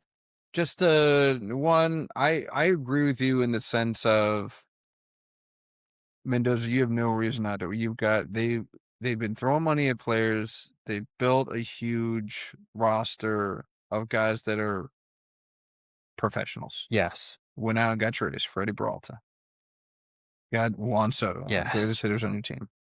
Francisco Lindor still doing his thing. And you got Bichette. Like they built like team with hitters, power hitters. Yeah. And it's just nothing. So yeah, but I'm gonna Bob when you weave. I'm gonna say Vitello just because I think that Buster might also be in panic mode because he's like, I'm the prodigal son of San Francisco. True. Like, and I want to keep that stature. Yeah. I made a mistake. I think I'll be forgiven if I rectify that sooner rather than later. And because again, the Giants are in such a nosedive. Like, it's not even close. I know. That's true. Like, their ace is, again, I know firsthand. Yes, you do. Ace is not pitching like an ace. You've got your best player that's batting .213 right now. Like, every decision this guy's made so far has been the wrong decision. Yeah. And maybe it is down to his coaching, philosophy, all that has just got these guys all out of whack. Yeah. So yeah, I'll bob on one instead of weave. I'll say, the Giants guys got to go. Vitello. It probably has to go. Vitello got to go. Yeah. I was thinking maybe like round All-Star break time. Okay. All right. If things haven't quite improved, but yeah. We'll see. We'll see. All right. Well, you're going to squeeze it in. I'm not even going to give you a good segue because I don't want to do it. You don't even use the brain power for that. That's okay. Hey, Brandon, let me handle it. Oh, okay. Yeah. Let me see what I can do here. All right. We talked about some disappointments in Major League Baseball. Yes. We talked about even some disappointments in NBA basketball. Yeah. But I think we're going to talk about, a couple great teams that weren't disappointments and are about to be playing in one of the biggest soccer matches that's ever played. Okay. It's like the biggest game each year other than like the World Cup final. Okay. All right. So the only reason why we're bringing it up, it's the UEFA Champions League final. Oh. Huge game. And I think I want to bring it up because it's two teams that are different styles, which I think could lend to a really good final. Okay. You got the reigning champions PSG, Paris Saint-Germain. Just demolishing through Bayern Munich, scoring goals left and right. They gave up quite a few. But they're also going to play, I love the Premier League. They're going to play the Bayern Munichs. But the French trounced the Germans. But they're going to have to go up against one of the best defensive teams. Payback from WW2. Yes, a little bit. Just a tad. French finally got their revenge. Take that, you sticky Germans. But no, they're going to play an English Premier League team, an Arsenal. First time in 20 years they've gotten there. Ooh, okay. They've never won a Champions League. Ooh. Got probably the best defense in the world. Okay. And they're going to go up against about the best offense in the world. It's going to be quite a match. I'm excited for it. I think PSG, though, is going to take it down. I'm sorry, ill will. I know you all have become Gunners or Cannons fans. Cannons. But I I think it's one of those where you're just a movable force meets an unmovable object or something. Yeah. So unstoppable force, movable object. Two movable objects, nothing's happening because neither of them are moving. Oh yeah, you're right. But no, it's the biggest game of the year. It's gonna be played in like a month or so. So we'll do a little preview beforehand. Don't you worry. But the games were just finished today. Mm-hmm. Finals have been set. Mm-hmm. Let's freaking go! And we're gonna get into some World Cup preview as well. All right. Well, I gotta ask you something about this, right? Sure. So, could Vincent Kompany have done anything different? Truthfully, they maybe could have not played as high of a... You don't want to hear what I have to say for this. No, but seriously, but how do you stop Kavicka? Yeah, dude, so that team is good. PSG is just good. I mean, they're literally the team that I told you that just kicks the ball out of bounds on their own when it's their kickoff, because they would rather just play defense and force you into a turnover. So I think actually there's nothing Vincent could have done, because you can't just play defense the whole game against them, which is what Arsenal might do. They actually tried to attack, and it was a thriller 5-4 PSG win the first leg, which I think that's how you gotta do it, Arsenal. You gotta pick your spots, go forward. PSG's just a good team, man. They're almost unstoppable. Mm-hmm. But I don't know if Kompany could have really done anything differently. Maybe could have put in some subs at a different time. Maybe really picked up the pace a little bit in the second half to get a goal. But you don't want to be caught on the counter. And I bored everyone to sleep. You don't want to be caught on the counter. Not in the least. Let me tell you. Oof. Yeah, you would know about that, I think. But yeah, PSG bounces Bayern. Okay, yep. All right. Yeah, it's going to be a good final. We talk all sports on here. We got to get this one in. Hey, yeah, absolutely. I'm not opposed to that. I just have very little to add on. I was disappointed, though. Atletico Madrid did have an American on the team. A lot of us American soccer players don't make it that far in the tournament. Yeah, so I was kind of disappointed that he wasn't going to be able to play in the final, because he's actually one of their better players, too. So he wasn't just like a bench warmer. Okay. He's actually like a legit starts every game for them. Okay. So it would have been great to see him actually play the whole game. When Chelsea won, Christian Pulisic got in like the 70th minute or something, almost scored, but he didn't play but so much. And that was the last American that played. But this guy, Johnny Cardoso, would have probably played the whole game. And that would have been big for America. Huge. Yeah. He put us on the map. A little bit. It helps.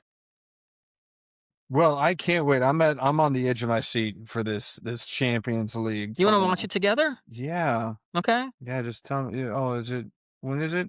I think you're going to be in Tampa or something. I am probably. Since you're there every other week. They got theaters in Tampa. You'll watch it. We'll do a live episode. Watching the that will be our least watched episode. I guarantee it. Least watched. At least in the U.S. It'll be our biggest watch than our one viewer in France. I know. I love this. Yes. Talking about my PhD. Yes, exactly. But no, we're finally to what I've been chomping at the bit. Yeah, I know. My favorite part of this. We teased it on the last podcast, guys. We're gonna go ahead and do it. We introduced this new dating trend, which again, all seriousness, love it. I love that people are actually getting out and engaging in real life. But in London, they have started this Date My Mate. So just as a recap, for those of you that skipped the last episode and you're here now, Date My Mate is something that they're doing in London. Yep.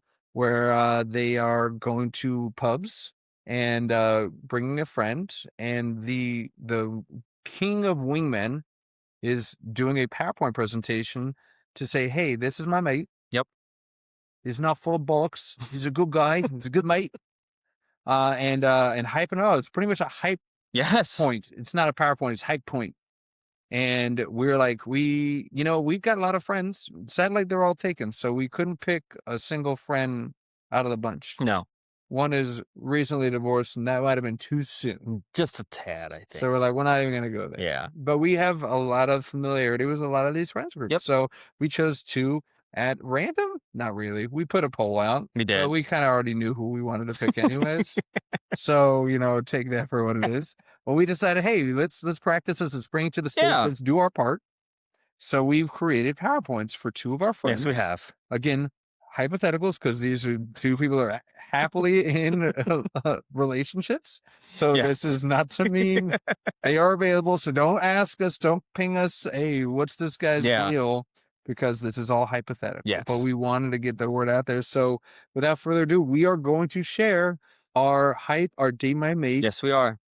PowerPoints for two of our friends. So would you like to lead us off? I think I would. Absolutely. All right. Well, please. I have had nothing but wonderful interactions with the gentleman that I'm going to present. All right. We've never had an argument about anything. Never. We're just simpatico. Yes. I just really want everyone to know how great this gentleman is and how he's just would be a great option for so many women out there. All right. In a hypothetical world. Yes. Because this guy's been off the market for quite some time. Spoiler. Probably one of the longest? I'd say. Is it the longest? I think he is the longest. Okay. I've never known him not in a relationship. Yeah, I know, right? In the relationship. Yeah. First time I met him was at the Super Bowl party.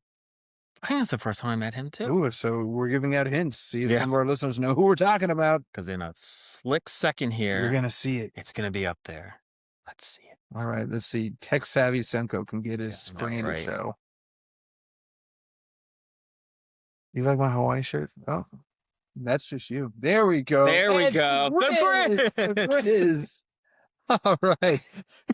So no, that is not a lifelike rendering of the Grizz, but because we were doing this without, I guess, consent, we didn't get their approvals to do this. So we thought the least that we could do is to be mindful of not blasting their appearances or their names. I had to remind you that don't use my real name. Do not use their real names. No. Do not use their real name. I think on the very first when I showed Brandon, here's the example I'm going to use. I had the full name, middle name, whole thing. Might as well put his date of birth, his social security number on there. So we reeled it back. So we're going to use it by their familiar names. Yeah. So the Grizz, you chose the Grizz as your Date My Mate. Yeah. So please tell me a little bit about the Grizz. Well, the Grizz is someone who is looking for someone who can support a man through difficult times, like his 33rd straight worst beat of all time in fantasy football. Is there a guy that's had worse beats?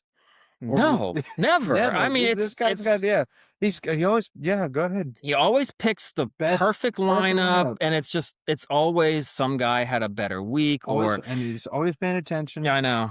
It's never really his fault, but that's okay. But you know what? You'll find someone out there that will console you year after year after year. Honey. I'm so sorry. He needs one of those. All right, what else? Well, he's also looking for someone who's okay with regularly talking about track repeats and when I used to run in college conversations. Can't talk about running. We have our little WhatsApp running group. And anytime we talk about any type of workout, routine, or workout, track repeat. And then, of course, Grizz has got to throw in there what he did last week in his repeats. Oh, yeah. By the way. When I ran in college, this is what we used to do. And I did it the other day, and look how fast I am. It's always track repeats. I don't even know what track repeats are. So the first thing is, ladies, you need to know what the hell a track repeat is. ASAP. He'll probably let you know within about 5 minutes. While also telling you what he did in college. Yeah. Okay. Just run cross country. Sounds good. All right. And then lastly, he is looking for someone who understands that in any other league, with his rules applied, he'd totally be elite. Totally. Exactly. I mean, that's the only reason why he doesn't have belt after belt. He doesn't have a Dwight run. I mean, because of the rules. The deck is stacked against the guy. Of course. Man. You think there's collusion between, Chris and Seabear and DW, between Jimbo and yourself. No, it's really all 11 of us against Grizz. Yeah. So the ladies with it's got to understand that he is kind of the victim in all this, but he needs that support. He does. So we'll kind of move on to some of like the pros and cons a little bit. I like the pros and cons. Okay. The pros, I mean, he's a very fast runner, even if it is with a little hitch or limp in the giddy up. A little giddy up. All right. Somehow, I still don't know how he makes it work, but it's quite a sight to see. You'll never lose him in a large group of people. Oh, there he is. It's the head that kind of keeps like bobbing around. Like the ego. Yes, master. Yes, I'm going to win this race. That's about spot on. You know what? He looks great dressed up as an Oompa Loompa. Yeah, don't ask us how we know, but yes, he makes a good Oompa Loompa. Very good. Committed. Yes. Very committed. Even if it's 95 degrees out, he will commit. It's like we never got offended by using orange face. Can't use black face, but orange face, A-okay. Totally fine. Man, okay wearing some makeup, I guess. That could be a pro. There you go. Maybe Goes his way around a makeup kit. Yeah. It can also keep you warm in the winter. There's a decent amount of hair on that body. Insulated. Yeah. He's an insulated man. So, if you live somewhere cold, you'll stay warm all year round. Yeah. Power goes out or something, you're fine. Don't worry. Don't need a generator. Just snuggle right up Here's on your next to generator. Chris. Yep. Yeah, absolutely. I think he can speak Italian. I don't know. He lived there for how long? 4 or 5 years. Yeah, I'd hope he'd pick a little bit up. I'm not 100% sure, but I'm sure he knows enough to get by. There you go. That's a pro. I love that you put it as a question mark in his pros. Maybe he pick it up. Maybe we should have invented this.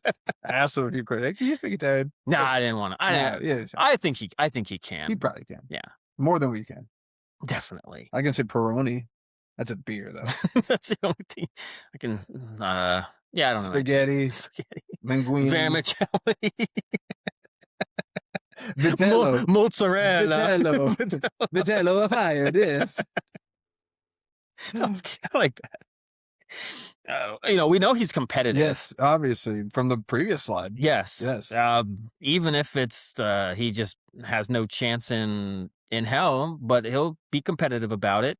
Competitive runner as well. Yes. Might get to that on the next slide a little bit. Oh, okay. And he's a college graduate. Yeah, there you go. There you go. Those are harder to come by. It's true. Right. So, for whatever a college graduate's worth these days, I don't know. So yes. It's not worth the piece of paper that it's printed on. I know. Yeah, sure. So yes, there's definitely quite a few pros. Yeah, I like it. A lot of good pros. And just to out there, we got to just put kind of some maybe the cons out there. Let you know. We can't just fluff them up too much. We love our friends. Yeah. But not everyone's perfect. Yeah. Even LeBron James isn't perfect. No. So learn that. Yeah. Yeah. So we've got to put down a few things that maybe they're not the best at. First, he doesn't really ever lose an argument. Never. He just seems to kind of uncover conspiracies, whether it's NFL refs thinking that, there's never been 2 offensive pass interferences at the last 30 seconds of a game, so the agenda was to have this certain team, win over the other, or a lot of conspiracy. My team, we've been penalized the most years, and it's because of, I don't even know why the Redskins / Commanders think they're the most penalized team or why they're penalized, but I don't know. Just let us have this one. Yeah. Okay. He can be Grizz can be a little indecisive. Okay. He seems to be okay with certain rules that we put in our fantasy sports, and then within a month wants to change them. Yeah. Or kind of says that he voted for this when he really voted for that, or I don't know. It's tough, but he can be a little indecisive. Wishy-washy, a little bit floppy. Yeah. Could be also a little bit like a revisionist history, kind of retell you what should have counted after a loss. Ref should have called this. This guy should have made that play. But it's always, the other team doing something. Captain Hindsight. Yes. Hindsight. It's never in the moment. There's never these guys are human. It's one of those where even though, your team has an offense and defense, somehow you just figure that you should always score a touchdown every play and you should stop them every time. Yeah. But when they do it to you, it's like, why can't we do it? It's tough. It's tough. Yeah. And then, a con, or it could be a pro. I don't know. I was wishy-washy on this. Yeah, this is somewhere in between. He will wear his cross-country shorts on race day, or even occasionally on a casual fun run. He's always ready. Always on the ready. All ready. I think those things are probably in every car that he owns, Yes. just in case needs to run. There's probably a little tank top in there too. Yeah. Probably has like pins so that he's just ready to put the bib on. Or is he a never nude and he always has them on? From Arrested Development? Yeah, that's right. Tobias Funke. Is he a never nude? He's even in the shower he's wearing his cross country shorts? We could ask. Yeah, we could. I don't think so though. I think he just kind of likes the little shorts. I mean, they do help with the stride. Okay. You know, I never got on board with that. Shows a lot of leg. It's a lot of leg. Yeah. Mm-hmm. Hairy leg. Yeah. That's why he could do it all seasons, because he was insulated. That's true. It probably does feel more comfortable. That hair, it probably does warm you up if you're wearing pants or something. So, yeah. Friction. Yeah, it probably does help him, actually. So, good on you. He is a competitor. Well, that's a pro. So, we move that over. Yeah, I'll put it in the middle. Yeah. All right. All right. So, lastly, just a few more things. Not a real photo. No, that's not great. But just what I would kind of picture the competitive determination to look like. Yeah, absolutely. But I like to think, lastly, just a few things I want to let you know out there about Grizz. You ladies, yes. He studies the matchups. He probably listens to the podcasts. Hopefully this one, still even after this. Probably makes the spreadsheets as well. Yeah. But somehow will always start the guy who finishes with like 2.4 points and everyone else on his bench went off. Yes. That's a guarantee.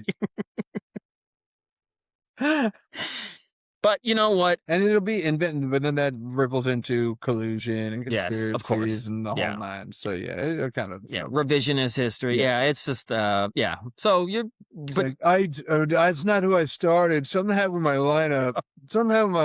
Who's messing with my lineup? I don't know why we can't have like 4 wide receiver positions. They play 5 wide every team. There should only be like 1 running back and 4 wide receivers. I'm sorry, Chris. No, don't apologize. Power through. Powering through. Come on, like Chris would on a run. Power through to the finish. It's almost my favorite one, last too. mile. Well, like I said, he's a former college runner who claims to have never been passed running a 5-mile loop on Burke Lake Regional Park. Undefeated. However, he does generally fail to mention that he did lose to a guy who had already run the 5-mile loop. And it wasn't actually that close. Ooh. I'll give you one guess as to who that gentleman was that beat him. Is he sitting right next to me and has 2 thumbs? This guy. I was like, how would you know this very intimate detail? I will say the story would probably be very different. So I'm going to get out in front of it and tell my side real quick. Okay. Because I know we got to get to yours. Yes. But Todd and his wife and I had already run the 5-mile loop. Okay. And Grizz was on his way, and those two didn't really want to run. And I feel like they wanted to see us run because it's always been a talk. We'd never really run together. So I was kind of ready to do like maybe get competitive, but I thought we just might do a little fun lap. Yeah. 2 miles in was okay. And then Grizz kind of picks up the pace. I was like, okay, we're going to pick this up. Then about another mile in, he picks it up again. Oh. So that's when I was kind of like, well, are we really going to do this? Because I'm going to go. Yeah. And I went, and he never caught back. Oof. And he was way back there. So, and he's never going to let you live it down. Bro. I will not. So yes, maybe you've technically never been passed by anybody. So you're technically not lying when you put this on you. No, you're not. But you probably should include that in there, though. Yes, that you got smoked. Yeah. Just to give you, since he's not here, and we can't show the photo because we're being respectful. This is all, if nothing, respectful. Yes, what we're doing here. Absolutely. 100% respect. So I just want to give you an idea of kind of the physique. Especially those that are listening and not watching. So correct. You got to help them. Build it a little bit. Yeah. But it's pretty simple. Just imagine if Bigfoot got into cardio, arms and back so hairy he could survive a mild winter. Oh, man. Okay, I got one more. You got one more. You're almost before friendship just ends. Deteriorate. But he believes that every season that if he made the playoffs in our fantasy sports, that he would have won a championship. Absolutely. If he just made it. It's like it's like every year you can rely on Thanksgiving, Dwight sending us that wonderful turkey picture. Yes. And then at the end of our fantasy football season, the WhatsApp message that says, if I were in the playoffs, I would have won the whole thing. You know, I don't hear a lot of from Grizz when it comes to fantasy stuff until he's eliminated. Yes. And then he's like, this is crap. How did Beagle get in and I didn't? I had a better record. I had more points for it, or I had this. Unbelievable. Well, good on you. I think that he'll get some dates off of that PowerPoint, man. I can only hope so. That was you mighty guy. I'm trying to do the best I can for my buddy here Athletic. in case it ever comes up that, Yeah. needs to find someone. Personal heater, if you will. Yes. Competitive. Yeah. Ladies want a competitive guy. Yeah. Want an alpha. So he's got everything. He's the total package. Yeah. I just wanted to let everyone know that that's how I really looked at and thought of Grizz. You did a good thing. Thank you. Yeah. Sadly for those ladies, he is taken. But, yeah. Just keep your chins up. There's another Grizz out there for you. I think so. All right. But on to the main event. Yes.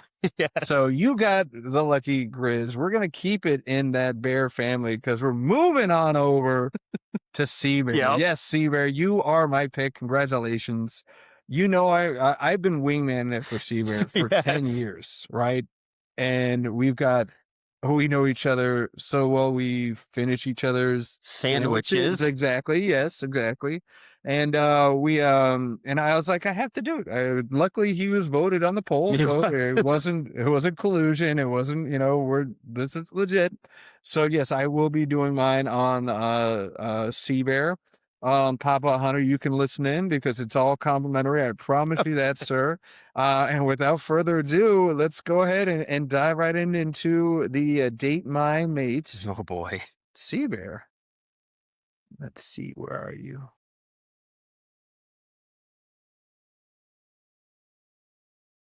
All right. Let's see if you got and the first page is supposed to be blank. So just make sure, because I didn't want to reveal anything. Okay. All right. So we're officially in Date My Mate, Seabear. Seabear. The man, the myth, the Seabear. Nice. Yeah. All right. If anybody knows Seabear, especially a Seabear with shirtless, he's got two affinities in life: sharks and lacrosse sticks, and especially sharks that eat lacrosse sticks. So for those of you who can see it, he's got a nice little artistry on his back. Feel free, if you see Seabear in the streets, ask him to take his shirt off. Yeah. He's more than happy to show it to you. And of course, it is made by your boy, Bigo. One that had to host Bigo. Beautiful. A little shout out right there. But what do we know about Bigo? I mean, you like that origami? Yeah, like I got real fans with this thing. Oh man, you made me lose my stuff. Here you go. I just want to see it flying. Oh, man. All right. What about the man? Oh, no. What do we know about the man? Well, I wanted to have a athlete comp. Okay, there had to be an athlete comp. Okay. All right. So his athlete comp, Golden Tempo, the recent, really, the recent Kentucky Derby win. Okay. Yes, Golden Tempo is my comp for Seabear. And I'll tell you why. You're like, Brandon, why is Golden Tempo a horse? Seabear's athletic comp. Well, I'll tell you why, Stemco. One, he's a champion. Yeah. Seabear's our champion. He's got the belt. Congratulations, yes, Seabear. He does. You are a champion. Just like Golden Tempo. Yep. Obvious athletic comp. Similar build. Spot on. Kind of speaks for itself. Yes. Very, Svelte, and he's got a similar build. Packing the same muscle as that Golden Tempo. So similar build. You can see the similarity. Yes. And then almost most importantly, much like Golden Tempo, he's at his best when he's trained by a woman. I mean, couldn't be more right. Similarities that are just palpable. So yes, a little bit about him. Champions, similar build as a horse. Yep. And best trained he's at his best when he's trained by a woman. It's like we saw Seabear out there at the Kentucky Derby. Right there. We won't see him at the Preakness. No, sadly no. Yes. See him at the Belmont. No Golden Tempo / Seabear. We're seeing it more and more, and we're getting off track. But I mean, we can do a little sidebar. Yeah, so we're seeing less and less horses actually really even compete for that Triple Crown. I think they're going to change it. They're going to make a bigger distance between the Kentucky Derby and Preakness. They might have to. Next year. Yeah. I know Seabear would have competed for the Of course. Triple Crown. All right. With that build that he has, I mean, right. It's easy to recover. All right, so we got about the man. How about the myth? Oh. So this is how you learn a little bit more about Seabear, okay? Because he's not this mythical creature, this horseman that everybody thinks he is, okay? That's what he was. There's a lot more to him, okay? Well, first, how about this? He's a lover of the arts. He annually attends the wrestling opera known as WrestleMania. That's true. He loves the arts. He's a man of arts. Yeah. Just so, this isn't a picture of him, but it's a rendering of a photo of him enjoying the arts with a fellow compadre. Yes, it is. DW. Kind of makes you question the relationship between those two a little bit. Twins. Yeah. That's all right. Yeah. What else do we know about him? He's an animal lover, whether it's dogs, cats, or cougars. Loves all animals. What's those big cats? Yeah. He's like those cougars. Wow. What else? I mean, what does he got? He got 2 dogs right now, 2 cats, and at least 1 cougar. Yeah, at least. Yeah. All right. What else do we know about Seabear? He's fiercely loyal. You could be a national football team that hasn't won a Super Bowl in over 30 years, and he's still going to love you unconditionally. Yes. Whether it's blind, homer, optimistic, but you can't fault the guy for that. Can't quit him. Yeah. I don't care how much you've hurt me. This year's the year. Can't wait. You can't, I'm loyalty. It doesn't matter how much you hurt me. It's a great attitude. I'm still going to love you unconditionally. Yeah. So, see, I'm hyping this dude up. Yeah, you are. Lover of the hearts. Animal lover. Fiercely loyal. What else we got? He's he's an LGBTQ ally. Okay. Yes, he's an ally. Wow. Yeah. Not only does he talk the talk, but he walks the walk. He does. I'll take your word for that. Oh, you don't have to take my word. Like I said, that's just talk. Yeah. He walks it too. He walks it too. He walks. Look at him being progressive. I know, right? This is a great guy. I mean, geez, what a catch. Yeah. All right. Well, we're learning about the man, learning about the myth. How about the Seabear? All okay. Right? So you learn a little bit about him. So what is he looking for? What is he looking for in a mate? We're dating a mate. Yeah. Date my mate. Well, one, someone who has to be attracted to Vanilla Ice. Yes. Because the similarities are uncanny. You went as Vanilla Ice for Halloween at least 5 years straight. Why would you not? I had a little lightning bolt on the side and double take city. Right? What else? Well, it's got to have someone who has a similar affinity to the ballad, Boats and Hoes. Because he loves him some boats. Loves him some boats. Loves him some boats. And some other stuff. No, more so the boats. Yeah. And he loves that jam. That's his jam. Loves boats and hoes. He needs to find someone who loves a man in short shorts. Definitely. Because my photo reel is filled with Seabear in short shorts. Like this one. Like this, like a little animatronic of him and another random person. Random person dressed up as Jackie Moon from Semi-Pro. Man, those guys look good. Let's get tropical. Look at those legs. He didn't even shave. He doesn't have to. No, that's right. And then lastly, what's he looking for in a mate? Well, someone who believes in dinosaurs. That might be that's the hard line. Gotta believe in dinosaurs, okay? Hard to believe that not anyone would. That's a hard line. Yeah, you gotta believe in dinosaurs if you want to get with Seabear. That's probably the first question he asked. It is. Yeah. So that's my PowerPoint for Seabear. I think I knocked it out of the park. You absolutely did. Absolutely did. I kind of want to. You want to date yourself? I do. I wish the guy was right here standing next to us. I know you do. You weirdo. One thing that both of our friends have in common that I noticed was the short shorts. yeah. Maybe are we the weird ones? Maybe.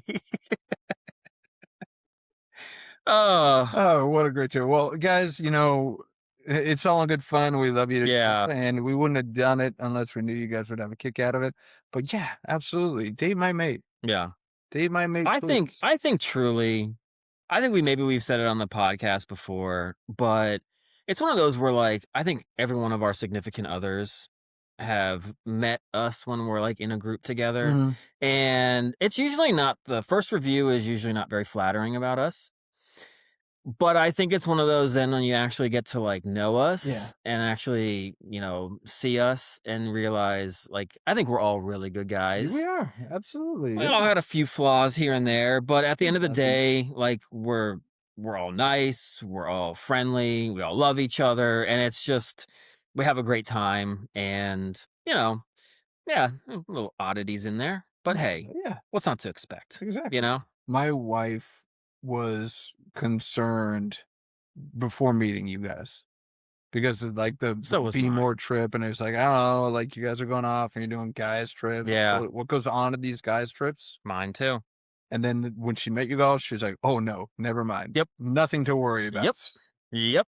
Go ahead. Go wherever. Please. Like you all are not going to get yourself in any trouble, like at all. And it's so true. It is. Like it's just, yeah, I know. My wife was so worried. I mean, like, don't tell that to the Pittsburgh guys when Santa's coming to town because apparently they think the worst. Yes. My Well, goodness. but, there's a bunch of squonks. Bunch of squawks. That state just doesn't seem to really care much for Santa Claus. No, they do not. Philly No. fans Philly didn't fans like felt him. them. Pittsburgh. Get your hand off my Yeah. wife. Jeez. I'm just trying to take a picture. My hand's on her shoulder. What the hell? Jeez. Good God. Man. Jealous Man. much? Yeah. Well, I can't wait to hear more of those stories. You guys are coming up. Your Phillies annual getaway is coming up in what, a couple months? August, yeah. Yeah. So a little bit ways away. But yeah, they'll be here before we know it. Plenty of time to get in shape for that Santa costume. You guys doing any other costume? So for those of you that know, it used to be called the Be More Trip. Now it's called the Fellas Annual Getaway, right? Yep. Great acronym. And one of the traditions at this event where the guys all go out and just act like dumb guys. Yep. Is, really it's to help us find each other in crowds. Yes, after It helps out a lot. yeah, first time I went, I couldn't believe it. We're together for maybe 5 minutes before just splintered groups. Yeah. So we dress up in two very recognizable people. Yep. A lot of times it's Waldo. A lot of times it's Santa. Yes. Sometimes it's both. Yeah. So you got any of that this time? You know what? We haven't discussed it, I don't think, Okay. yet. That'll come up probably soon because I think we're still maybe finally awaiting who's going and who's not. But I don't know. That is something that maybe message DW about. Maybe we'll get to thinking about. I think there has been a couple chatter of like a few things. A lot of it has revolved around Bryce Harper. No. Are the Phillies in town? Oh my gosh, we're not going to Philly anymore. You're going to Pittsburgh. That was what we were going to do in Philly. Oh, wow. So we haven't talked anything about Pittsburgh then. Who's Pittsburgh playing? The Mets? The Mets. Oh, okay. You guys go up as Mr. Met. Let's get baseball heads. Yeah. You have cryptids. You guys could go as different cryptids. You could be as Squonk. Hey, what was it? Snallygaster? Snallygaster? You could be a Snallygaster or Food Monster. Smelly ape? I don't know. Skunk ape. Dwight's got DW's got to be a skunk ape. That's he's true. from Florida. That's true. Or darkness. Yeah. They both can, I guess. Matching skunk apes. Well, yeah, we're still kind of noodling that idea. I don't know. You know what? You help us always figure out where to stay. Perhaps you can help figure out a theme. Maybe I can. You're a great friend in that regard. I am a great friend. You can at least get us jump started with some. It's like I'm looking at. We should have done the Dame I Made for each other. That's what we should have done. Damn. Maybe next time. Maybe we'll make this an annual thing. Okay. That's not bad. Next year we'll do another Dame I Made. I like Give you that. a whole year to plan the PowerPoint of Bigo. I got it. Done. I needed 10 minutes. I've had so much time to think of a moment like this. You're like, I can't believe Bigo's letting me do this. It's just let it fly. This is what I've been waiting for. Finally, an audience. Well, we'll get back to it next week, guys. Thank you for listening. And as always, next week we'll be inching closer to the finals in both hockey and Yeah. basketball. So we'll probably have another whole round to kind of discuss, see if anybody got swept, see if anybody surprised us. Anybody you're giving a Hail Mary to in either of those playoff predictions that would surprise somebody and get the upset. I don't know if next there's round. I don't know if there's like a huge surprise. I mean, I am kind of rooting for the Timberwolves. Okay. I mean, they That are would be that's a what, a 5/2? 4 or 5, yeah. So yeah, I do think I'm gonna go with that as a possible surprise. After that, I don't really know if they'd be superly considered like big upsets. I Okay. mean, anyone in the East.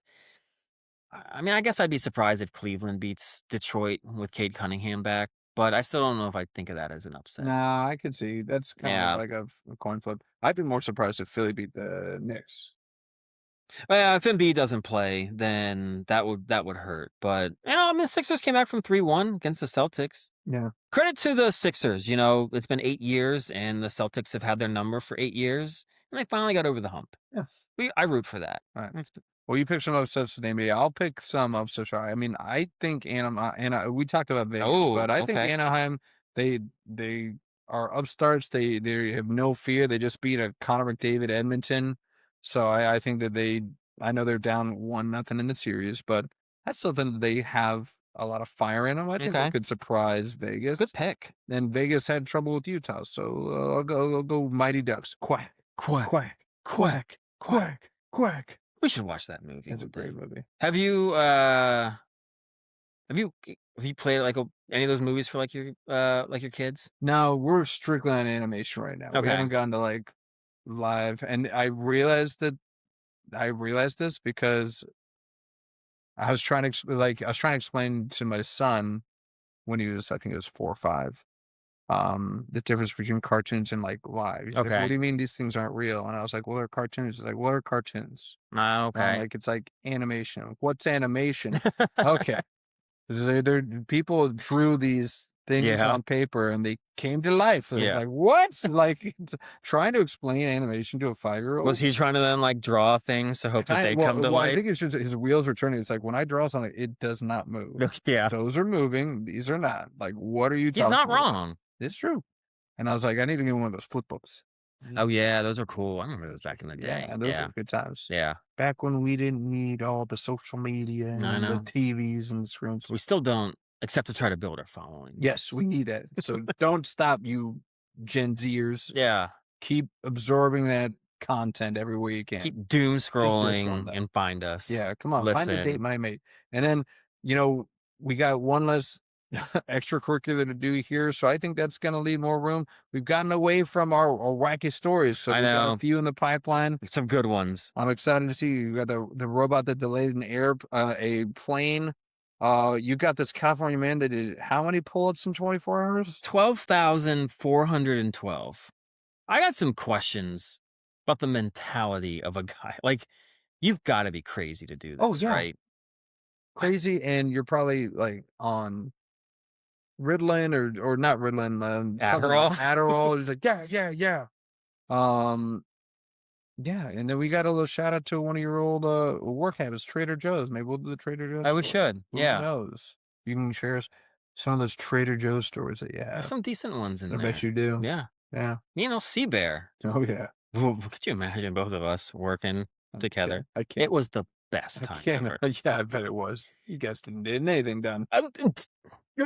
It's the opposite. Oh, you had everything done? You and Sea Bear? Actually, yes. There was one day in particular. We worked about every single little department, picked up everyone's slack, and we got like nothing for it. Yeah. And so you learned a valuable lesson. Yes, we did. Do the bare minimum. We are not going to try that hard ever again. And I don't think either one of us probably have since then.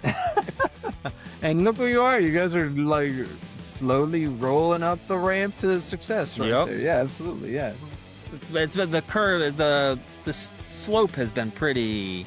It's called like a 10-degree slope. Hey, but it's still a slope. It's trending up. Yep. All right, but any final words before we kind of send them off? I just want to say again, I apologize for all the issues with our recordings. Oh, yeah. It's really starting to like upset me. I hate it. I wish we could go. I love being on TV or on the video. On the video. But the old way was really easy. This is a little more complicated. Please, I think we figured a lot of it out.